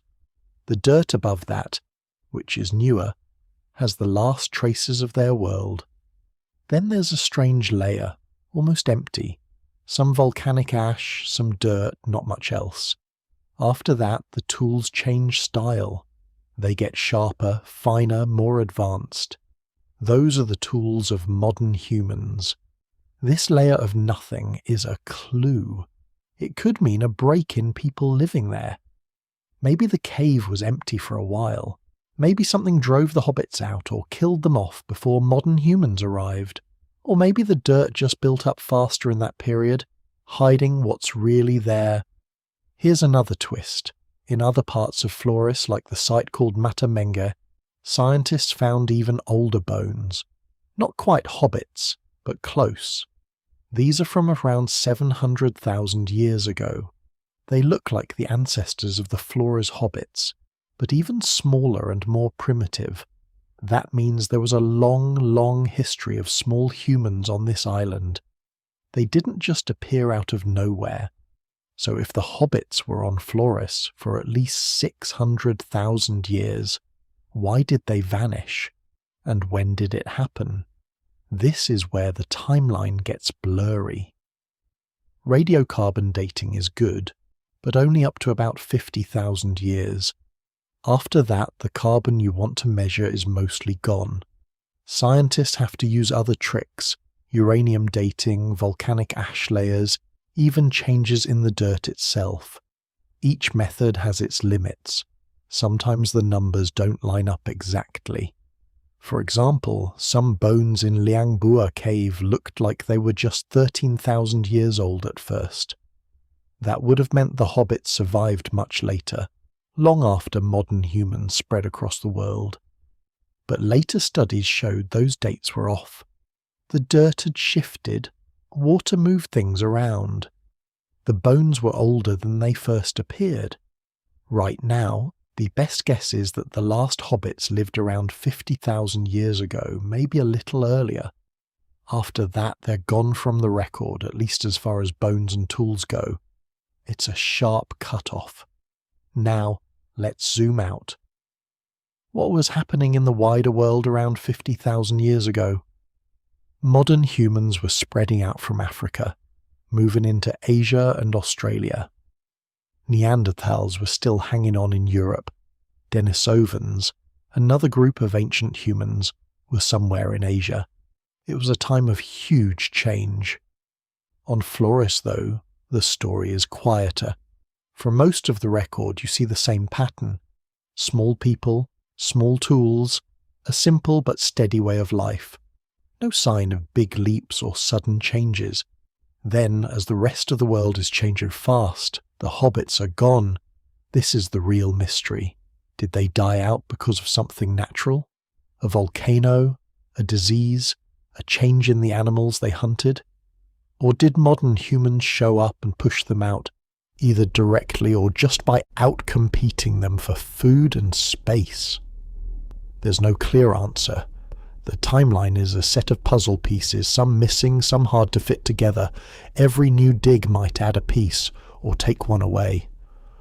For now, we have to live with the gaps. Let's look at some of the ways scientists try to fill in those gaps. One method is to line up the different types of tools in the layers of the cave. If you see the same shape and style of tool for a long stretch, then a sudden switch, that's a sign something changed. In Liangbua, the tools made by hobbits are pretty basic. Simple flakes, sharp edges, nothing fancy. Then, above the empty layer, you get more advanced blades and points. That sudden change in tools matches the change in bones. First, hobbits, then nothing, then modern humans. Another way is to look at the animal bones. The hobbits hunted small elephants and giant rats, but after they disappear, those animals vanish too. Stegodon, the little elephant, goes extinct not long after the hobbits are gone. The giant storks disappear. It's like the whole ecosystem shifted at once. Maybe that's not a coincidence. If the hobbits depended on those animals and the animals died out, it might have doomed the people too. Or maybe the new humans arriving on the island hunted them all, animals and hobbits alike. Scientists also try to read the dirt itself. Every flood, every eruption, every big storm leaves a mark in the soil. In Liangbua, there are clear ash layers from ancient volcanoes. Some of these eruptions were huge, enough to cover the whole region in thick ash. That could have wiped out food, changed the plants, killed off animals. If a big eruption lines up with the time the hobbits vanished, that's a possible explanation. But so far, there's no single event that explains everything. No giant disaster at exactly the right time. No evidence of war or mass death. Just a fading out. If you want to get even more technical, you can look at microscopic fossils, tiny grains of pollen, bits of charcoal, even ancient poop. These can tell you what plants were growing, what fires were burning, what animals were around. In Liangbua, the pollen and charcoal show that the environment shifted over time. There were cooler periods and warmer ones, wetter years and dry ones. But still, nothing that screams mass extinction. Let's talk about the gap between the last hobbit bones and the first modern human tools. It might be only a few thousand years. It might be longer. The truth is, nobody knows for sure. The dirt mixes, bones move, and sometimes caves flood and clean out everything inside. That makes it hard to be exact. Some scientists think the hobbits and modern humans never met. The hobbits vanished before our ancestors arrived. Others believe there could have been a short overlap, a few generations where both walked the forests of Flores, maybe even saw each other from a distance. But if there was contact, there's no sign of violence, no sign of mixing, no hobbit DNA in modern people, no tools that blend the two styles. It's almost like the hobbits were ghosts, present for most of history, then gone just before we showed up. I think about this sometimes, how there can be a whole world, a whole branch of the human family, and then nothing, not even a memory. Let's try to picture what the end of the hobbits might have looked like. You're in the cave maybe 55,000 years ago. The world outside is changing. The weather is strange, maybe colder, maybe drier. The animals you depend on are harder to find. The old ways don't work as well. Maybe you see new people on the shore, taller, carrying different tools, lighting brighter fires. Maybe you don't even notice them at first, but slowly things get harder. Food runs out, friends get sick, the cave grows quiet. One by one, the fires go out. Or maybe it wasn't sad at all. Maybe the last hobbits just moved away from Liangbua, found a safer place, and lived out their days somewhere we haven't looked yet. Maybe there are bones still hidden in the hills waiting to be found. The timeline problem is really a problem of missing pieces. We have the start, hobbits appearing on Flores hundreds of thousands of years ago. We have the end, no more hobbits, new people arriving, everything changed, but the middle is foggy. And that's normal in deep history. You almost never get a perfect line from A to B. There are always jumps and blanks. What does this teach us? For one, it reminds us how fragile the past is. Bones can survive for ages, but only if the ground is just right. Tools last longer, but they get buried, broken, washed away. Fires burn out. Stories fade. Most of what happened is lost forever. But it also shows how much we can figure out from a few clues. Just from a handful of bones and some chipped stone, we can sketch out a timeline that stretches back almost 1,000,000 years. We can see patterns, even if we can't fill in every detail. And sometimes the gaps matter as much as the facts. The empty layers in Liangbua Cave, the missing years, the sudden change in tools, all these tell us something happened. Something big, even if we can't say exactly what. Let's take a moment to think about why this timeline matters. It's not just about knowing when a group lived or died, it's about understanding change. What makes one kind of human survive and another disappear? Is it luck, smarts, the right body for the right place, or just being in the wrong spot when things get tough? The story of the Hobbits isn't just about small people on an island. It's about how the world changes and how living things either keep up or fade away. It's about how sometimes survival has nothing to do with brains or tools or strength. Sometimes it's just timing. And there's something beautiful about that. It means history isn't fixed. It shifts, bends, even breaks. There are always surprises, always things we didn't expect. What the timeline problem really tells us is that we're still learning. Every new find could change the story. Maybe tomorrow someone will dig up a hobbit bone from 30,000 years ago, or a tool that's a perfect blend of old and new. Maybe they'll find a painting in a cave on Flores, proof that the hobbits had art after all. Until then, we work with what we have. A start, an end, and a lot of questions in the middle. If you look at the bigger picture, the timeline of the hobbits fits into a pattern you see all over the world. Many ancient humans, Neanderthals, Denisovans, even the Red Deer Cave people in China, show up in the record, last for a while, then disappear. Modern humans come in, and suddenly there's art, new tools, bigger groups, more change. The old ways vanish. It happened in Europe, in Asia, in Indonesia. Each time the timeline is a little different, but the story is the same. That doesn't mean it's always sad. It just means the world moves on.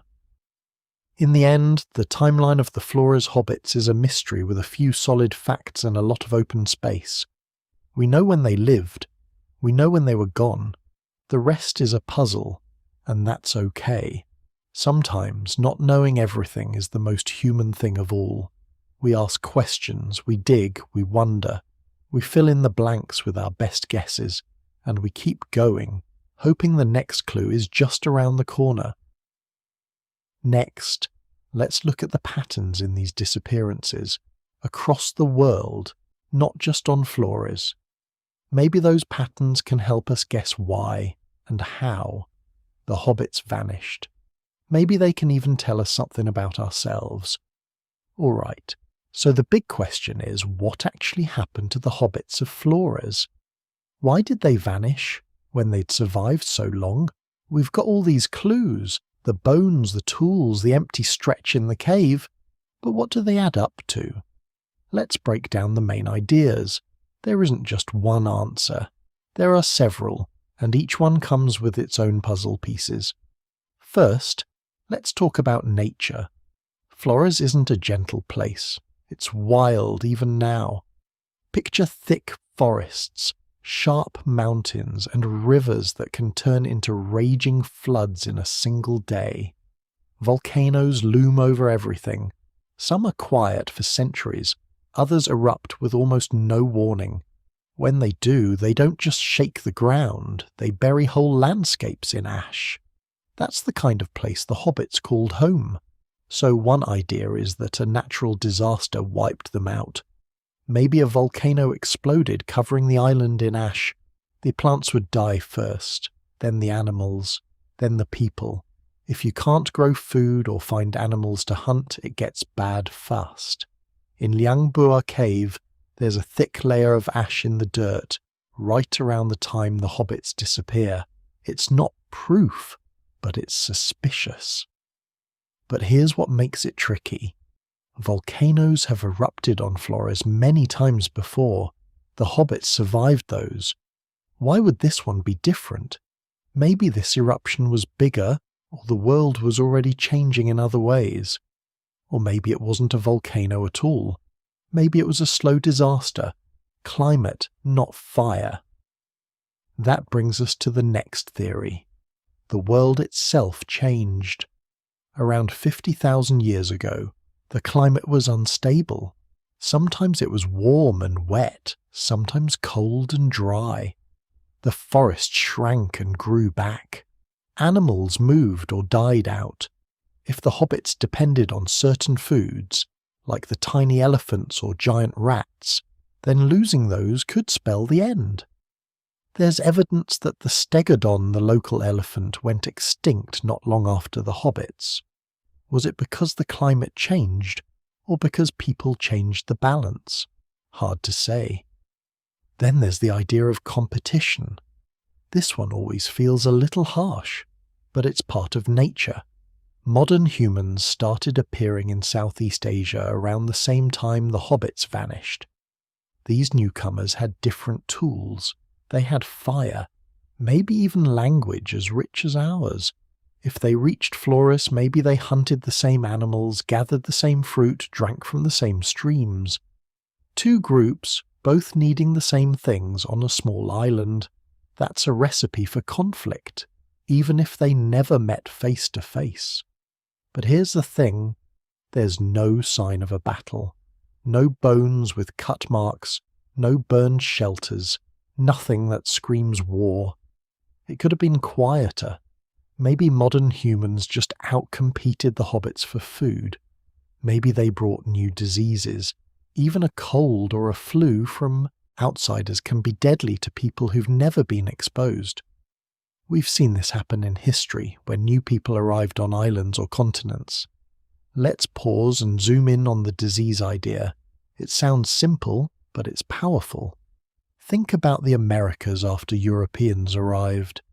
Millions of native people died from illnesses like smallpox, brought by people from far away. The same thing could have happened on Flores, only much earlier. If the hobbits weren't used to the germs that modern humans carried, even a few sick visitors could have started a chain reaction. But there's another angle. Maybe it wasn't just about what the hobbits lost. Maybe it's also about what they never had. Flores is an island, cut off from the rest of the world. The hobbits lived there for ages, but their world stayed the same. Their tools didn't get more advanced. Their bodies stayed small. They survived by sticking to what worked. But sometimes that's not enough. The world beyond Flores was changing fast. Modern humans were inventing new things, moving farther, living in bigger groups. If you're stuck on an island, you don't get those advantages. You can't borrow ideas from neighbours across the sea. You're on your own. There's a theory called island effect. Life on small islands evolves differently. Animals shrink or grow depending on what the environment needs. People can too. On Flores, the hobbits got smaller. Some scientists think their brains got a bit smaller as well, though still very smart for their size. Maybe this helped them survive in tough times. Less food, smaller spaces. But maybe, when things changed too much, it worked against them. If you're perfectly adapted to one set of problems, you might not be able to handle new ones. Now, let's talk about isolation. For most of their history, the hobbits were alone. No big predators, no other humans, just themselves, their prey, and the land. That can be peaceful, but it can also be risky. If a disease comes, or the food runs out, there's nowhere else to go. No help from outside. No new blood in the group. Over time, small populations can get weaker. This is called inbreeding, and it happens when families have children with each other over and over, because there's no one else around. Inbreeding can make people less healthy, more likely to get sick, or have trouble having children. That could have made the hobbits vulnerable, even before anything else went wrong. But here's where it gets even more interesting. Some scientists think the hobbits might not have been the only small humans in Indonesia. There are hints of other groups on other islands. On Luzon in the Philippines, they found bones from another little human, Homo luzonensis. These bones are about 50,000 years old too. They're not hobbits, but they're not like us either. That means the world was more crowded with different kinds of humans than we used to think. Each group had its own story, its own challenges, and its own end. So maybe what happened on Flores wasn't unique. Maybe small, isolated groups all over the region faced the same problems. When the climate changed, or modern humans spread out, these little groups faded away. Not all at once, but slowly, over generations. No big disaster, just a quiet ending. Let's look at a few more ideas, because the truth is probably a mix of all of them. There's the resource theory. On Flores, the hobbits hunted small elephants and giant rats. When those animals died out, the people who depended on them might have starved. Maybe the hobbits tried to switch to new foods. Maybe they foraged for more plants or hunted birds. But if the land couldn't support them, there was nowhere else to go. You can't walk to another island if you're small and don't have boats. Then there's the idea of cultural change, or the lack of it. Modern humans are always changing things. New tools, new tricks, new ways to survive. The hobbits didn't seem to do that. Their tools look almost the same from the beginning to the end. That says something. Maybe they didn't need to change. Or maybe they couldn't. If you have a small group, there's not much room for inventors or dreamers. If you're always struggling just to get by, you stick to what works. But what if the world changed faster than they could? If the weather got colder, or the rain stopped, or the animals left, maybe the old ways weren't enough anymore. Modern humans, with their bigger groups and better tools, could adapt. The hobbits, alone on their island, might not have had that option. Now, I want to touch on something else. Chance. Sometimes things just happen. A bad year, a string of unlucky events, a flood, then a drought, then a disease. For small groups, that can be enough to tip the balance. You don't need a big disaster, just a run of bad luck. And this is where it gets a little philosophical. We like to look for big reasons. Wars, volcanoes, invasions. But sometimes extinction isn't dramatic. It's slow. It's quiet. You don't even notice it until it's over. A few less babies born each year. A few more people who don't make it through the winter. One by one, the fires go out. Let's take a step back and compare this to other lost humans. Neanderthals vanished from Europe around the same time. Denisovans faded away in Asia. The Red Deer cave people disappeared in China. In each case, the pattern is similar. A small group doing well for ages, then gone. Modern humans arrive and everything starts to shift. It's tempting to blame us, but it's not always that simple. Sometimes we were just the last straw. Some scientists wonder if the hobbits could have survived, if just a few things were different, if the elephants hadn't died out, if the climate had stayed stable, if modern humans had arrived a little later. It's the what-if game, but history doesn't work that way. The past is a web of causes, big and small. Let's talk about the replacement idea.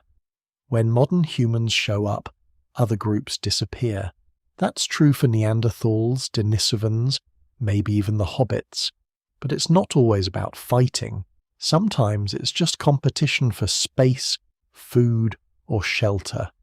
Other times, it's more about mixing, groups blending together over time. But on Flores, there's no sign of mixing, no hobbit DNA in modern people, no tools that look like a blend of old and new. It's like the two groups never met, or if they did, it didn't last. That's strange, right? Most of the time, when groups live near each other, they leave some trace. Bones with features from both, tools with mixed styles. On Flores, it's a hard break. Hobbits, then nothing, then modern humans. Maybe it's because the island is so small, or maybe the gap between the last hobbit and the first modern human was bigger than we think. Now let's talk about memory, or the lack of it. No stories, no legends, no art that shows little people from the past. If the hobbits survived until modern humans arrived, you'd think someone would remember them. But there's nothing in local folklore that matches the facts.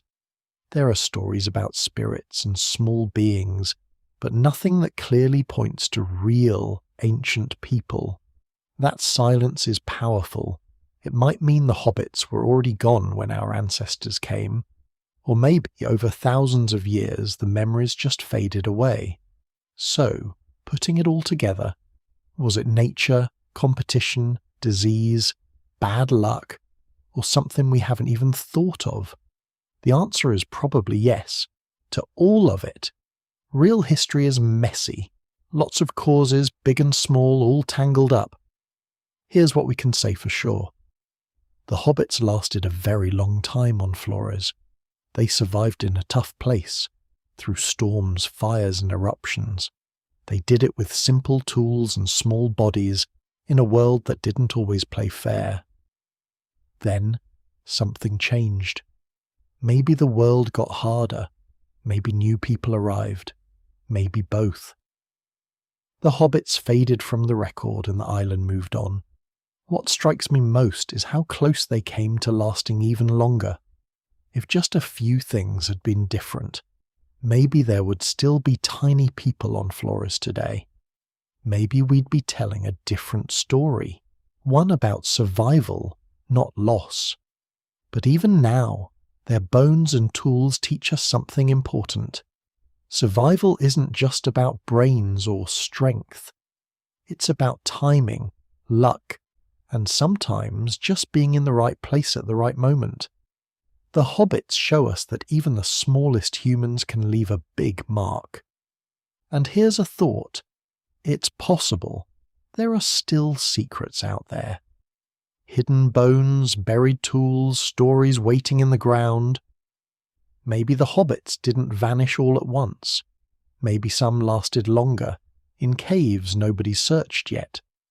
Maybe there are other small humans, on other islands, waiting to be found. Science keeps changing.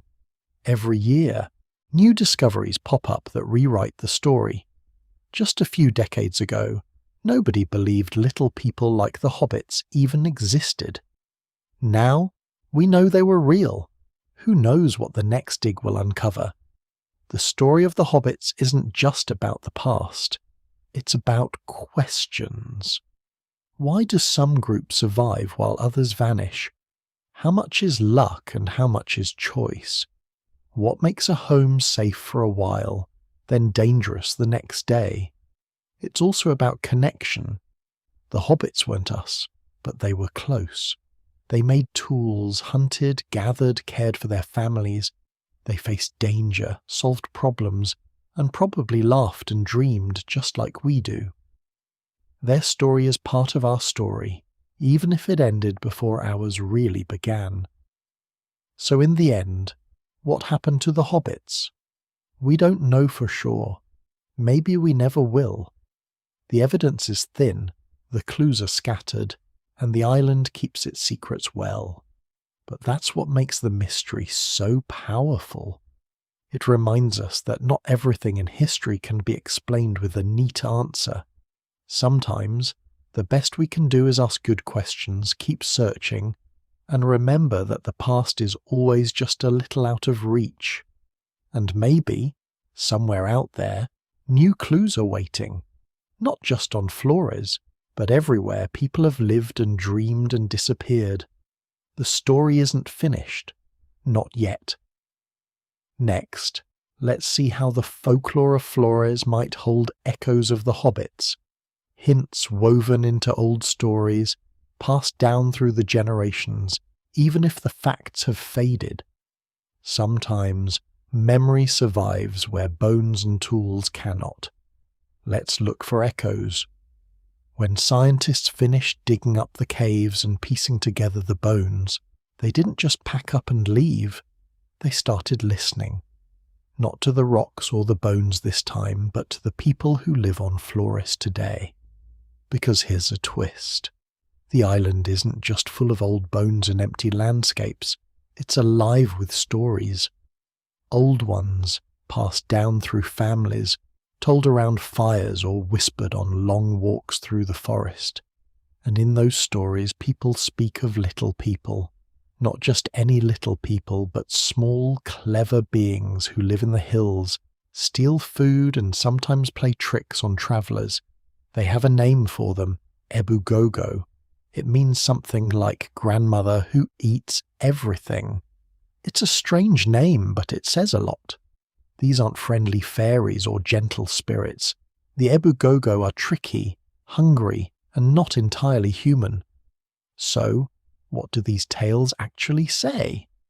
The Gogo are usually described as tiny, maybe about as tall as a 5-year-old child. They're hairy with pot bellies and long arms. Their speech is hard to understand, more like mumbling than talking. They live in caves, eat almost anything, and are said to be fast runners. Sometimes they're blamed for missing crops or food that vanishes from kitchens. In other words, they're not just background characters, they're part of the island's living memory. But here's where things get interesting. When outsiders first heard these stories, they thought they were just that. Stories. Every place has local legends, right? Giants, elves, wild men of the woods. But then, the bones turned up. Suddenly, those stories didn't seem so wild anymore. People started to ask, could the Gogo be a memory of the real ancient little people? Were the islanders remembering something their ancestors actually saw? Let's break it down. The first thing to notice is how closely the stories match what science found. Small size, long arms, hairy bodies, living in caves, eating anything they could find. That's a lot of overlap for a simple legend. The Gogo aren't described as magical beings. They're more like a different kind of person, strange but still part of the human world. And they're not ancient, distant figures. Some stories say they were around until just a few generations ago. That's within living memory for some families. There's even a tale about how the Gogo were wiped out. Some villagers say the little people became too much of a problem, stealing food, causing trouble, so the humans tricked them. The story goes that the villagers gave the Gogo gifts of palm fibre, which they used to make bags. But the fibres were set on fire, burning the caves with the Gogo trapped inside. After that, the stories say, no one saw them again. Now, you might be thinking, that sounds too neat, too much, like a fairy tale. And you'd be right. Myths often end with a dramatic twist or a final disappearance. But isn't it strange how these stories line up with what the scientists found? The caves, the small bones, the sudden end. It's almost like two different kinds of memory, one written in the ground, the other carried in words, are pointing to the same event. Let's not get carried away, though. Folklore is slippery. Stories change with every telling. Details get added or lost. Sometimes people mix up memories of real events with dreams or warnings. Just because a legend matches the facts doesn't mean it's a perfect record. But when you look at the big picture, it's hard not to wonder. And it's not just Flores. All across the islands of Southeast Asia, there are stories about small, wild people living in the forests or mountains. In Timor, people tell of the Kaka, who are also described as little, hairy, and shy. In the Philippines, there are tales of the Batibat, small beings who hide in trees or caves. Each story is a little different, but the pattern shows up again and again. Tiny people, separate from normal humans, living on the edge of the known world. So, is this just a case of people inventing similar stories because the landscape is wild and mysterious? Or is it possible that these tales are echoes of real encounters, memories stretched thin across the centuries, but still holding a core of truth? Let's dig deeper into how these stories work. On Flores, the Gogo aren't just a bedtime story to scare kids. They're woven into the way people see the land. Certain caves are said to belong to the Gogo. Some hills are called their homes. People avoid these places or approach them with respect. There are even taboos, rules about what you can or can't do in those areas. That's not how you treat a made-up monster. That's how you treat a neighbour, even a strange or dangerous one. There's another clue in the language. The word Abu means grandmother. It's not insulting, it's familiar, even a little affectionate. The stories say the Ebu Gogo could talk, but not very well. They could repeat words, but didn't really understand human language. That's a detail you wouldn't expect if you were just inventing a monster. It fits with the idea of another kind of person, close, but not quite like us. Some scientists think stories like these can act as a kind of fossil, not a bone, but a memory fossil. They carry the shape of real events, even when the details get fuzzy. The idea is simple. If your ancestors lived alongside another group for hundreds of years, some memory of that would survive. Maybe not in perfect detail, but enough to keep the story alive. Over time, as the real little people disappear, the story shifts. They become more mysterious, maybe a little magical, but the root is still there. Now let's look at the timing. The last known fossils of the little people are about 50,000 years old. The stories say the Ebu Gogo were around until a few hundred years ago. That's a huge gap. How could people remember something that happened so long ago? Well, maybe they didn't. Maybe the story changed to fill the gap. Or maybe, just maybe, some small group of the little people survived longer than we think. Science can only find what's left in the ground. If a few lived in hidden places, or if new bones haven't been found yet, the real ending could be closer than we think. Here's another possibility. Sometimes stories pick up details from things people find. Old bones, strange tools, footprints no one can explain. Maybe the people of Flores came across ancient remains and built their stories around them. What kind of person left these tiny footprints? Who used these stone tools? Over time, those questions became legends, but there's one more angle to consider. Human memory is powerful, but it's also creative. We fill in blanks, we mix up timelines, we see patterns, even where none exist. Sometimes, stories about wild people are just a way to explain the unknown. The forest is full of noises and shadows. If something strange happens, food goes missing, a strange shape moves in the trees, it's easier to blame the Ebu Gogo than to admit you just don't know. Still, the overlap between folklore and fossil is hard to ignore.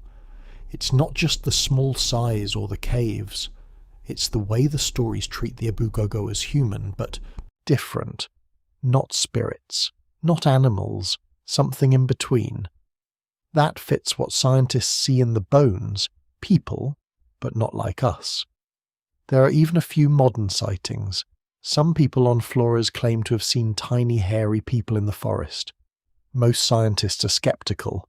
After all, no living group has ever been caught or photographed. But you can't really prove a negative. Just because we haven't found them doesn't mean they're not there. The island is big, full of hidden valleys and deep caves. If a small group survived by hiding, they could avoid notice for a long time. But let's be honest, it's much more likely that the stories are memories, not eyewitness accounts. Over time, real events fade into legend. But even as legend, they shape the way people think about their home. The Ebu Gogo are a reminder that the past isn't just dead bones in the ground. It's alive in the words and dreams of living people. Now let's zoom out and look at other places where folklore might remember lost humans. In Australia, Aboriginal people have stories about little people who lived before their ancestors arrived. In Papua New Guinea, there are tales of wild, small people in the mountains. Even in Europe, old stories speak of fair folk or hidden people in the hills. Could these be echoes of real ancient groups who vanished before written records began? Some researchers think so. They call it folk memory. The idea is that big events, like meeting another kind of human, leave a mark that lasts for generations. Even after the details are lost, the story remains. It changes shape, but the core survives. Maybe as a warning, maybe as a mystery, but always as a link to the past. But let's not jump to conclusions. Not every story is a memory. Sometimes, people just like to tell tales. It's hard to separate fact from fiction, especially after so many years. Still, the match between the Gogo legends and the fossils on Flores is hard to ignore. It's one of those moments where science and story line up, just for a second, and you get a glimpse of something bigger. There's another layer to all this. When the hobbits were first discovered, some scientists worried about how the local people would react.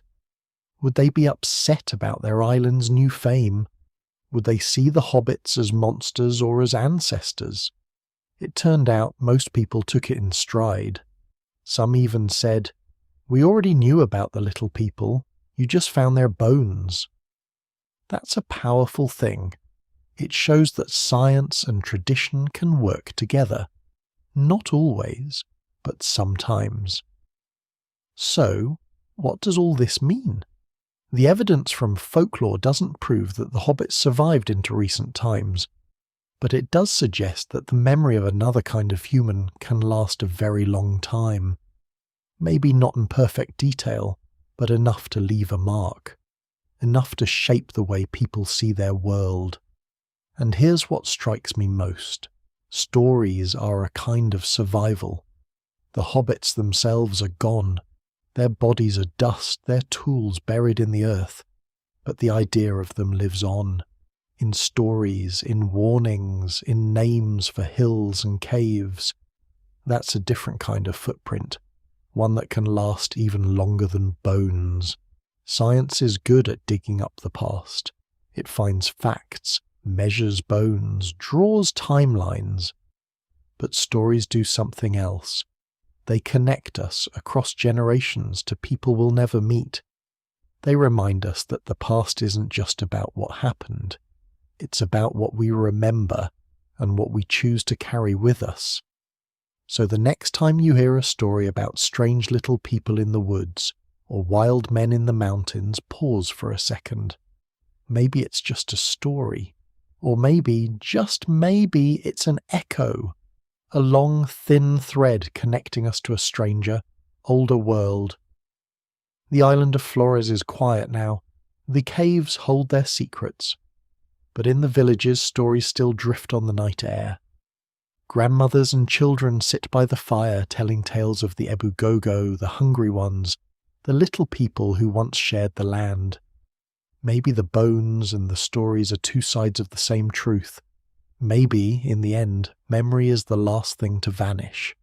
And as long as the story is told, the little people of Flores are never truly gone.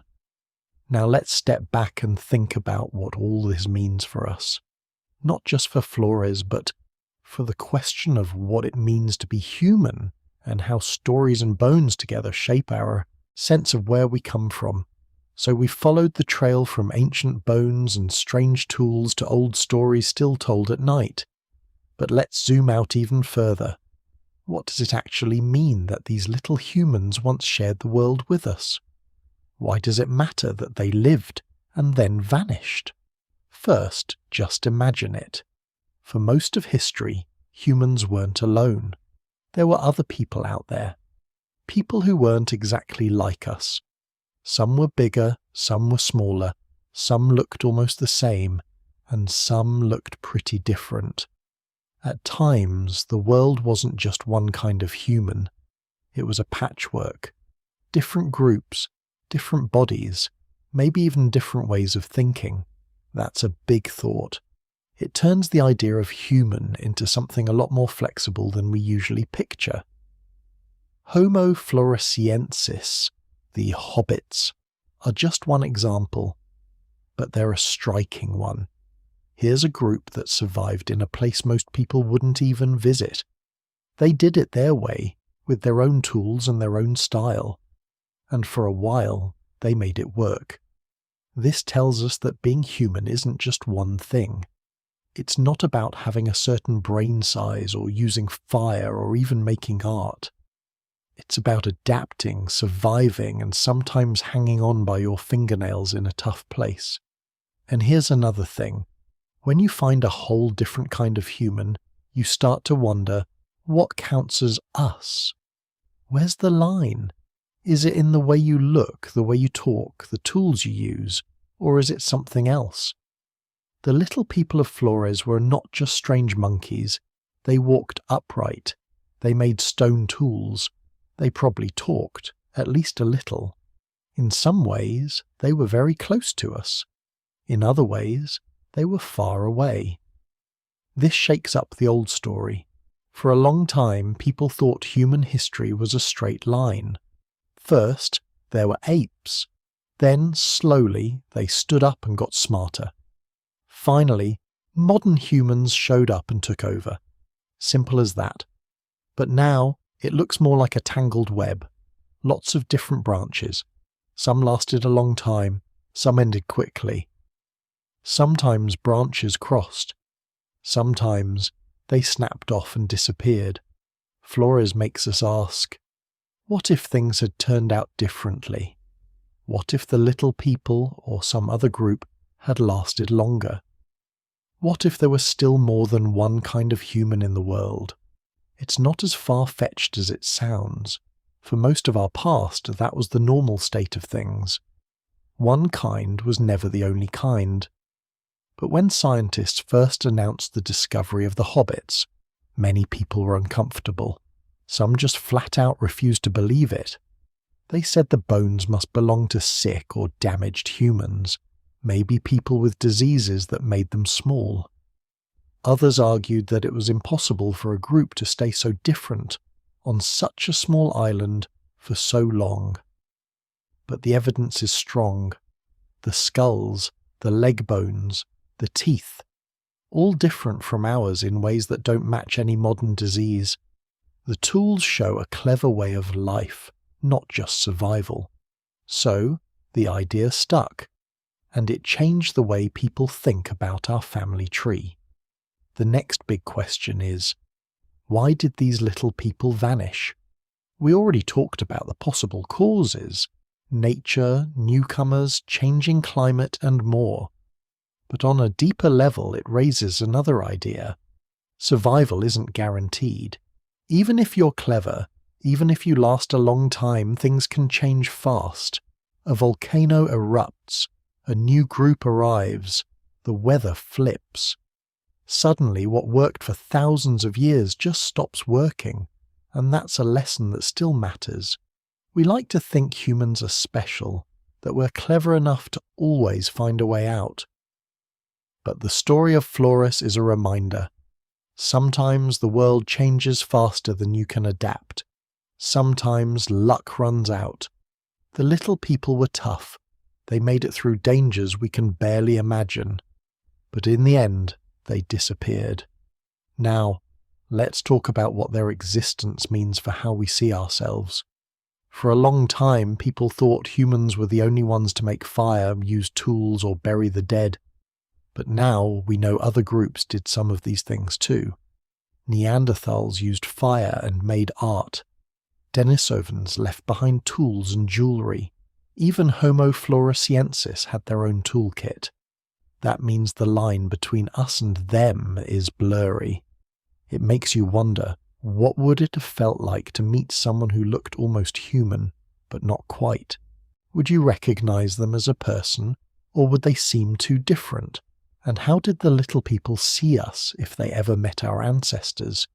Did they see us as a threat, as a curiosity, or just as another kind of neighbour? There's another angle.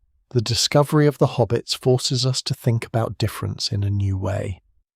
We're used to thinking about all humans as basically the same, but in the past, difference was everywhere. height, shape, tools, maybe even the way people thought or felt. The world was more varied, more full of surprises, and then, all at once, it got quieter. The different groups vanished one after another.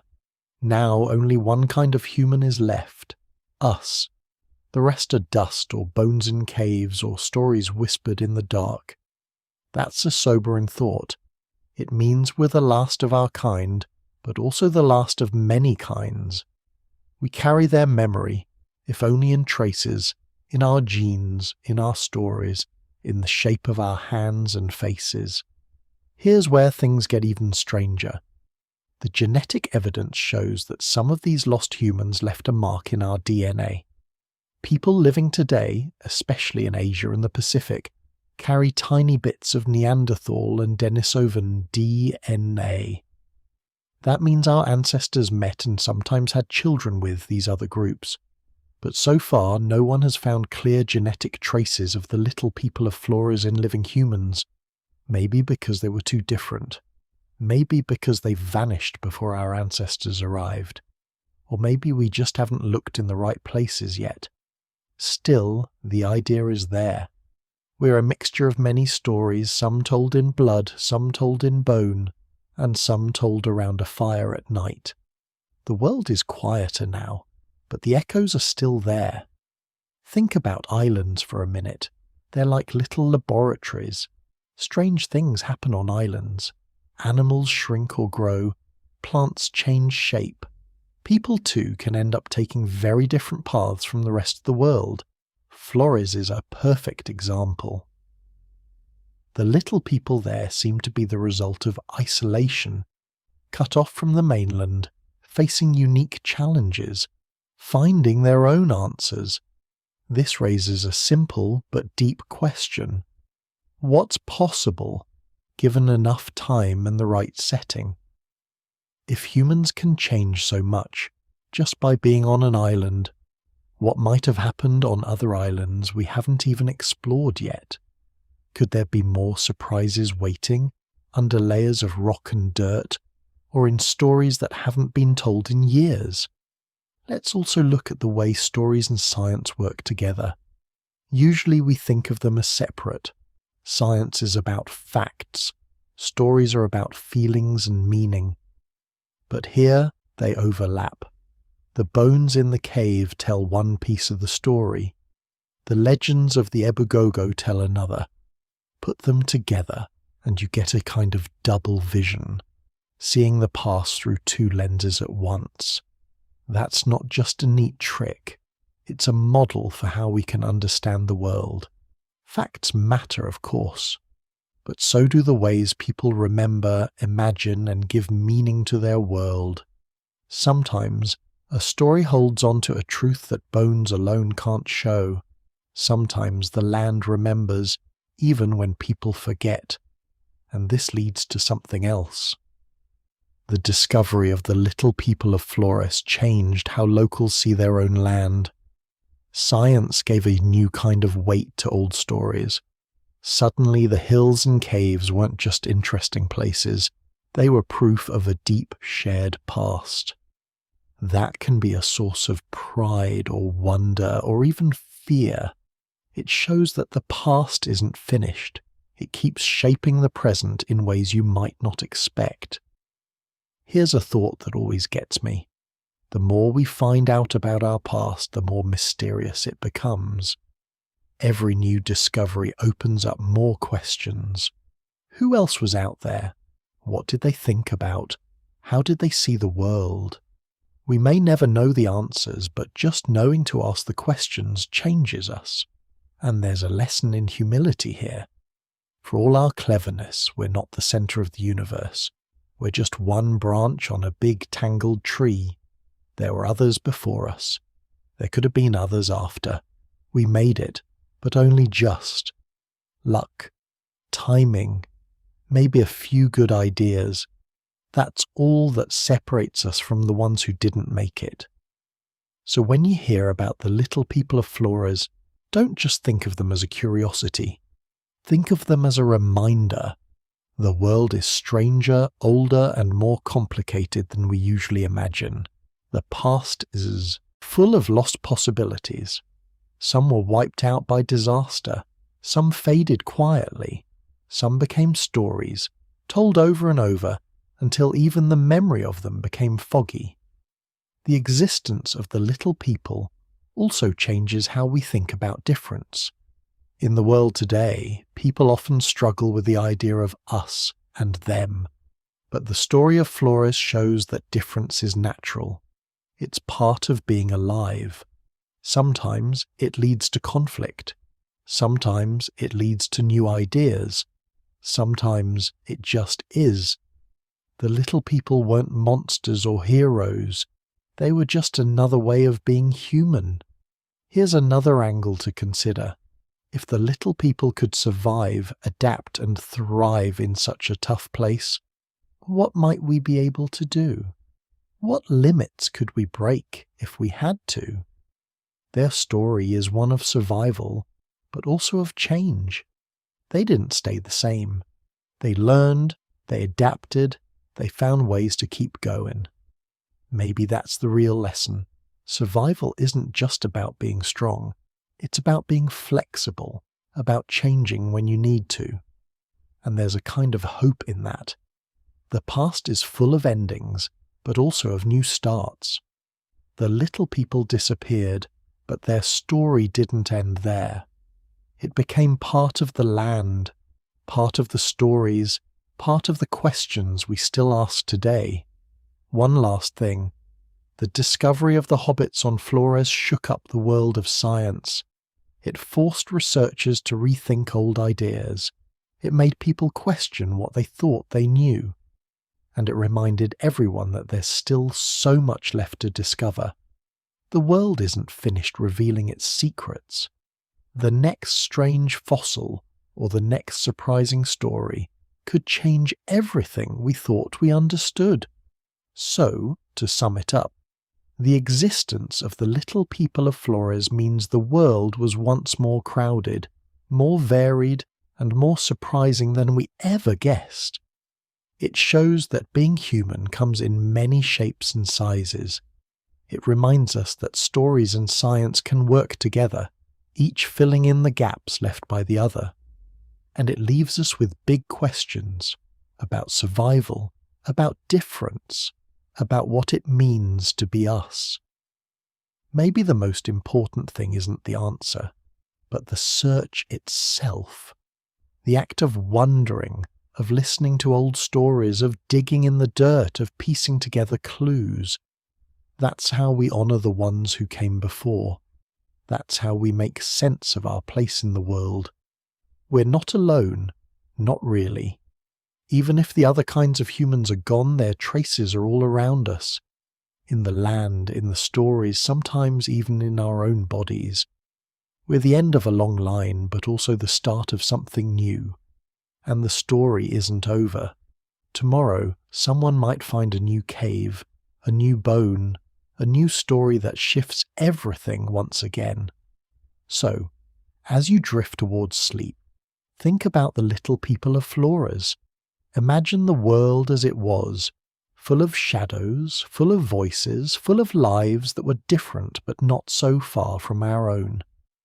Their story is a reminder that mystery is part of being human, and that sometimes the most important thing we can do is keep asking questions, even when the answers are lost to time. Now, let's take one last quiet look at what we've learned and let the story settle as night comes on. When you look back at the story of the little people from Flores, it feels almost like peeking through a gap in a fence. You catch a bit of movement, a few quick shadows, and then it's gone. That's the thing about history this old. Most of it disappears before you even know to look for it. We're left with fragments, a broken skull, a worn-out tool, some stories that refuse to die, and somehow those pieces add up to a bigger picture, even if a lot of it is blurry. Let's think for a second about how rare this is. Most living things leave no trace behind at all. Rain washes bones away. Plants grow and roots break up what's left. Time grinds everything down. For these little humans, just a handful of bones and tools managed to survive. That's it. Out of all the people who ever lived on Flores, we have maybe a dozen skulls and some stone flakes. If one flood had been bigger, or one cave had collapsed, maybe we'd never have known they existed. It makes you wonder how many other stories are lost, tucked away in places we've never searched.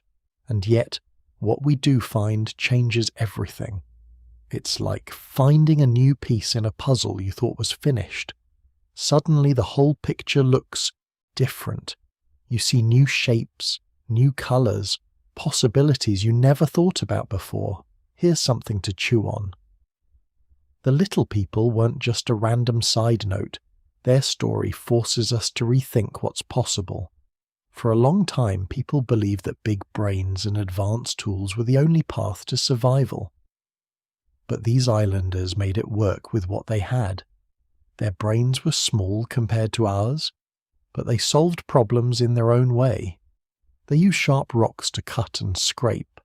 They hunted tiny elephants. They lived in a world full of danger and still found a way to keep going. It's a reminder that there's no single recipe for making it.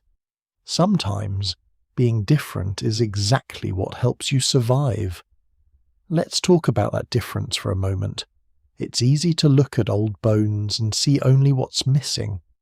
Smaller heads, strange teeth, a jaw that doesn't quite look right. But difference isn't always a weakness. On islands, animals and people often shrink or stretch, growing into shapes that fit their world. This isn't just a weird accident, it's a strategy. When food is scarce, being smaller means you need less to eat. When the world is crowded with bigger creatures, being tiny can help you hide. The little people of Flores show that nature will try anything just to keep life going. Now, science is still catching up to these ideas. Every few years, someone finds a new fossil. Maybe a jaw in a different cave, or a tooth stuck in the mud. Each find raises questions. Were there other groups of tiny humans in other places? Did they meet? Did they compete for food? Or did they live completely separate lives, never crossing paths? Researchers argue about this all the time. Some say Flores was a one-time thing. Others think there could be more stories waiting to be found. The truth is, we just don't know. For now, Flores stands alone, like a strange dream at the edge of memory. But let's not forget the people who live on Flores today. For them, these discoveries aren't just old news. They're connected to the land, the stories, the feeling of walking through the same forests and hearing the same birds. When scientists dug up the bones, it wasn't just a shock to the outside world. It was a moment of recognition for some locals who'd always believed the island held secrets. When you grow up hearing tales of little people in the hills, it's both strange and comforting to learn those stories might be rooted in truth. And there's another side to all this. The discovery of the little people has made scientists rethink how they do their work. Before, a lot of research focused on places like Africa or Europe. Now, more eyes are turning to remote islands, thick jungles, and caves off the beaten path. Who knows what's hiding in the ground, waiting for someone curious enough to dig a little deeper? Every time a new discovery is made, it reminds us that the world is bigger and weirder than we thought. Let's also think about what this means for the idea of progress. It's tempting to picture history as a straight climb, always moving up. But the story of Flores shows that life doesn't always follow a simple path. Sometimes, a small group can survive by changing in ways nobody expected. Sometimes, the most unlikely branch on the family tree is the one that hangs on the longest. Progress isn't always about getting bigger or smarter. Sometimes, it's about fitting in just right. Now, As we try to imagine daily life for these little people, it's okay to admit how much we don't know. Maybe they laughed at jokes we'd never understand. Maybe they told stories about the stars or worried about the next storm. Maybe they had names for the animals and plants around them and ways of speaking we'll never hear. That's part of the mystery. The more we learn, the more we realize how much is hidden. Still, their story gives us something to hold on to. It reminds us that humans, no matter how different, share the same basic struggles. Finding food, keeping warm, staying safe, caring for each other, building a life, even if it's only for a short while.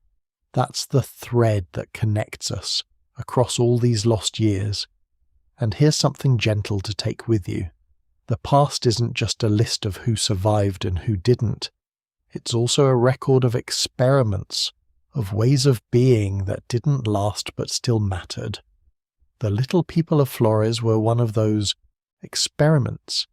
They didn't fail any more than any other group.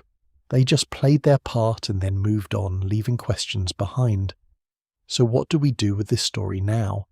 Maybe it teaches us to stay curious, to listen to old stories, even if they sound strange, to look for meaning in small things, a chipped rock, a faded tail, a footprint in the mud, and to remember that the world is always changing, always full of surprises. We're not the only possible way to be human. We're just the latest. As the night settles in, think about all the mysteries still waiting. Somewhere, deep beneath the earth, another story might be sleeping, waiting for the right moment to be found.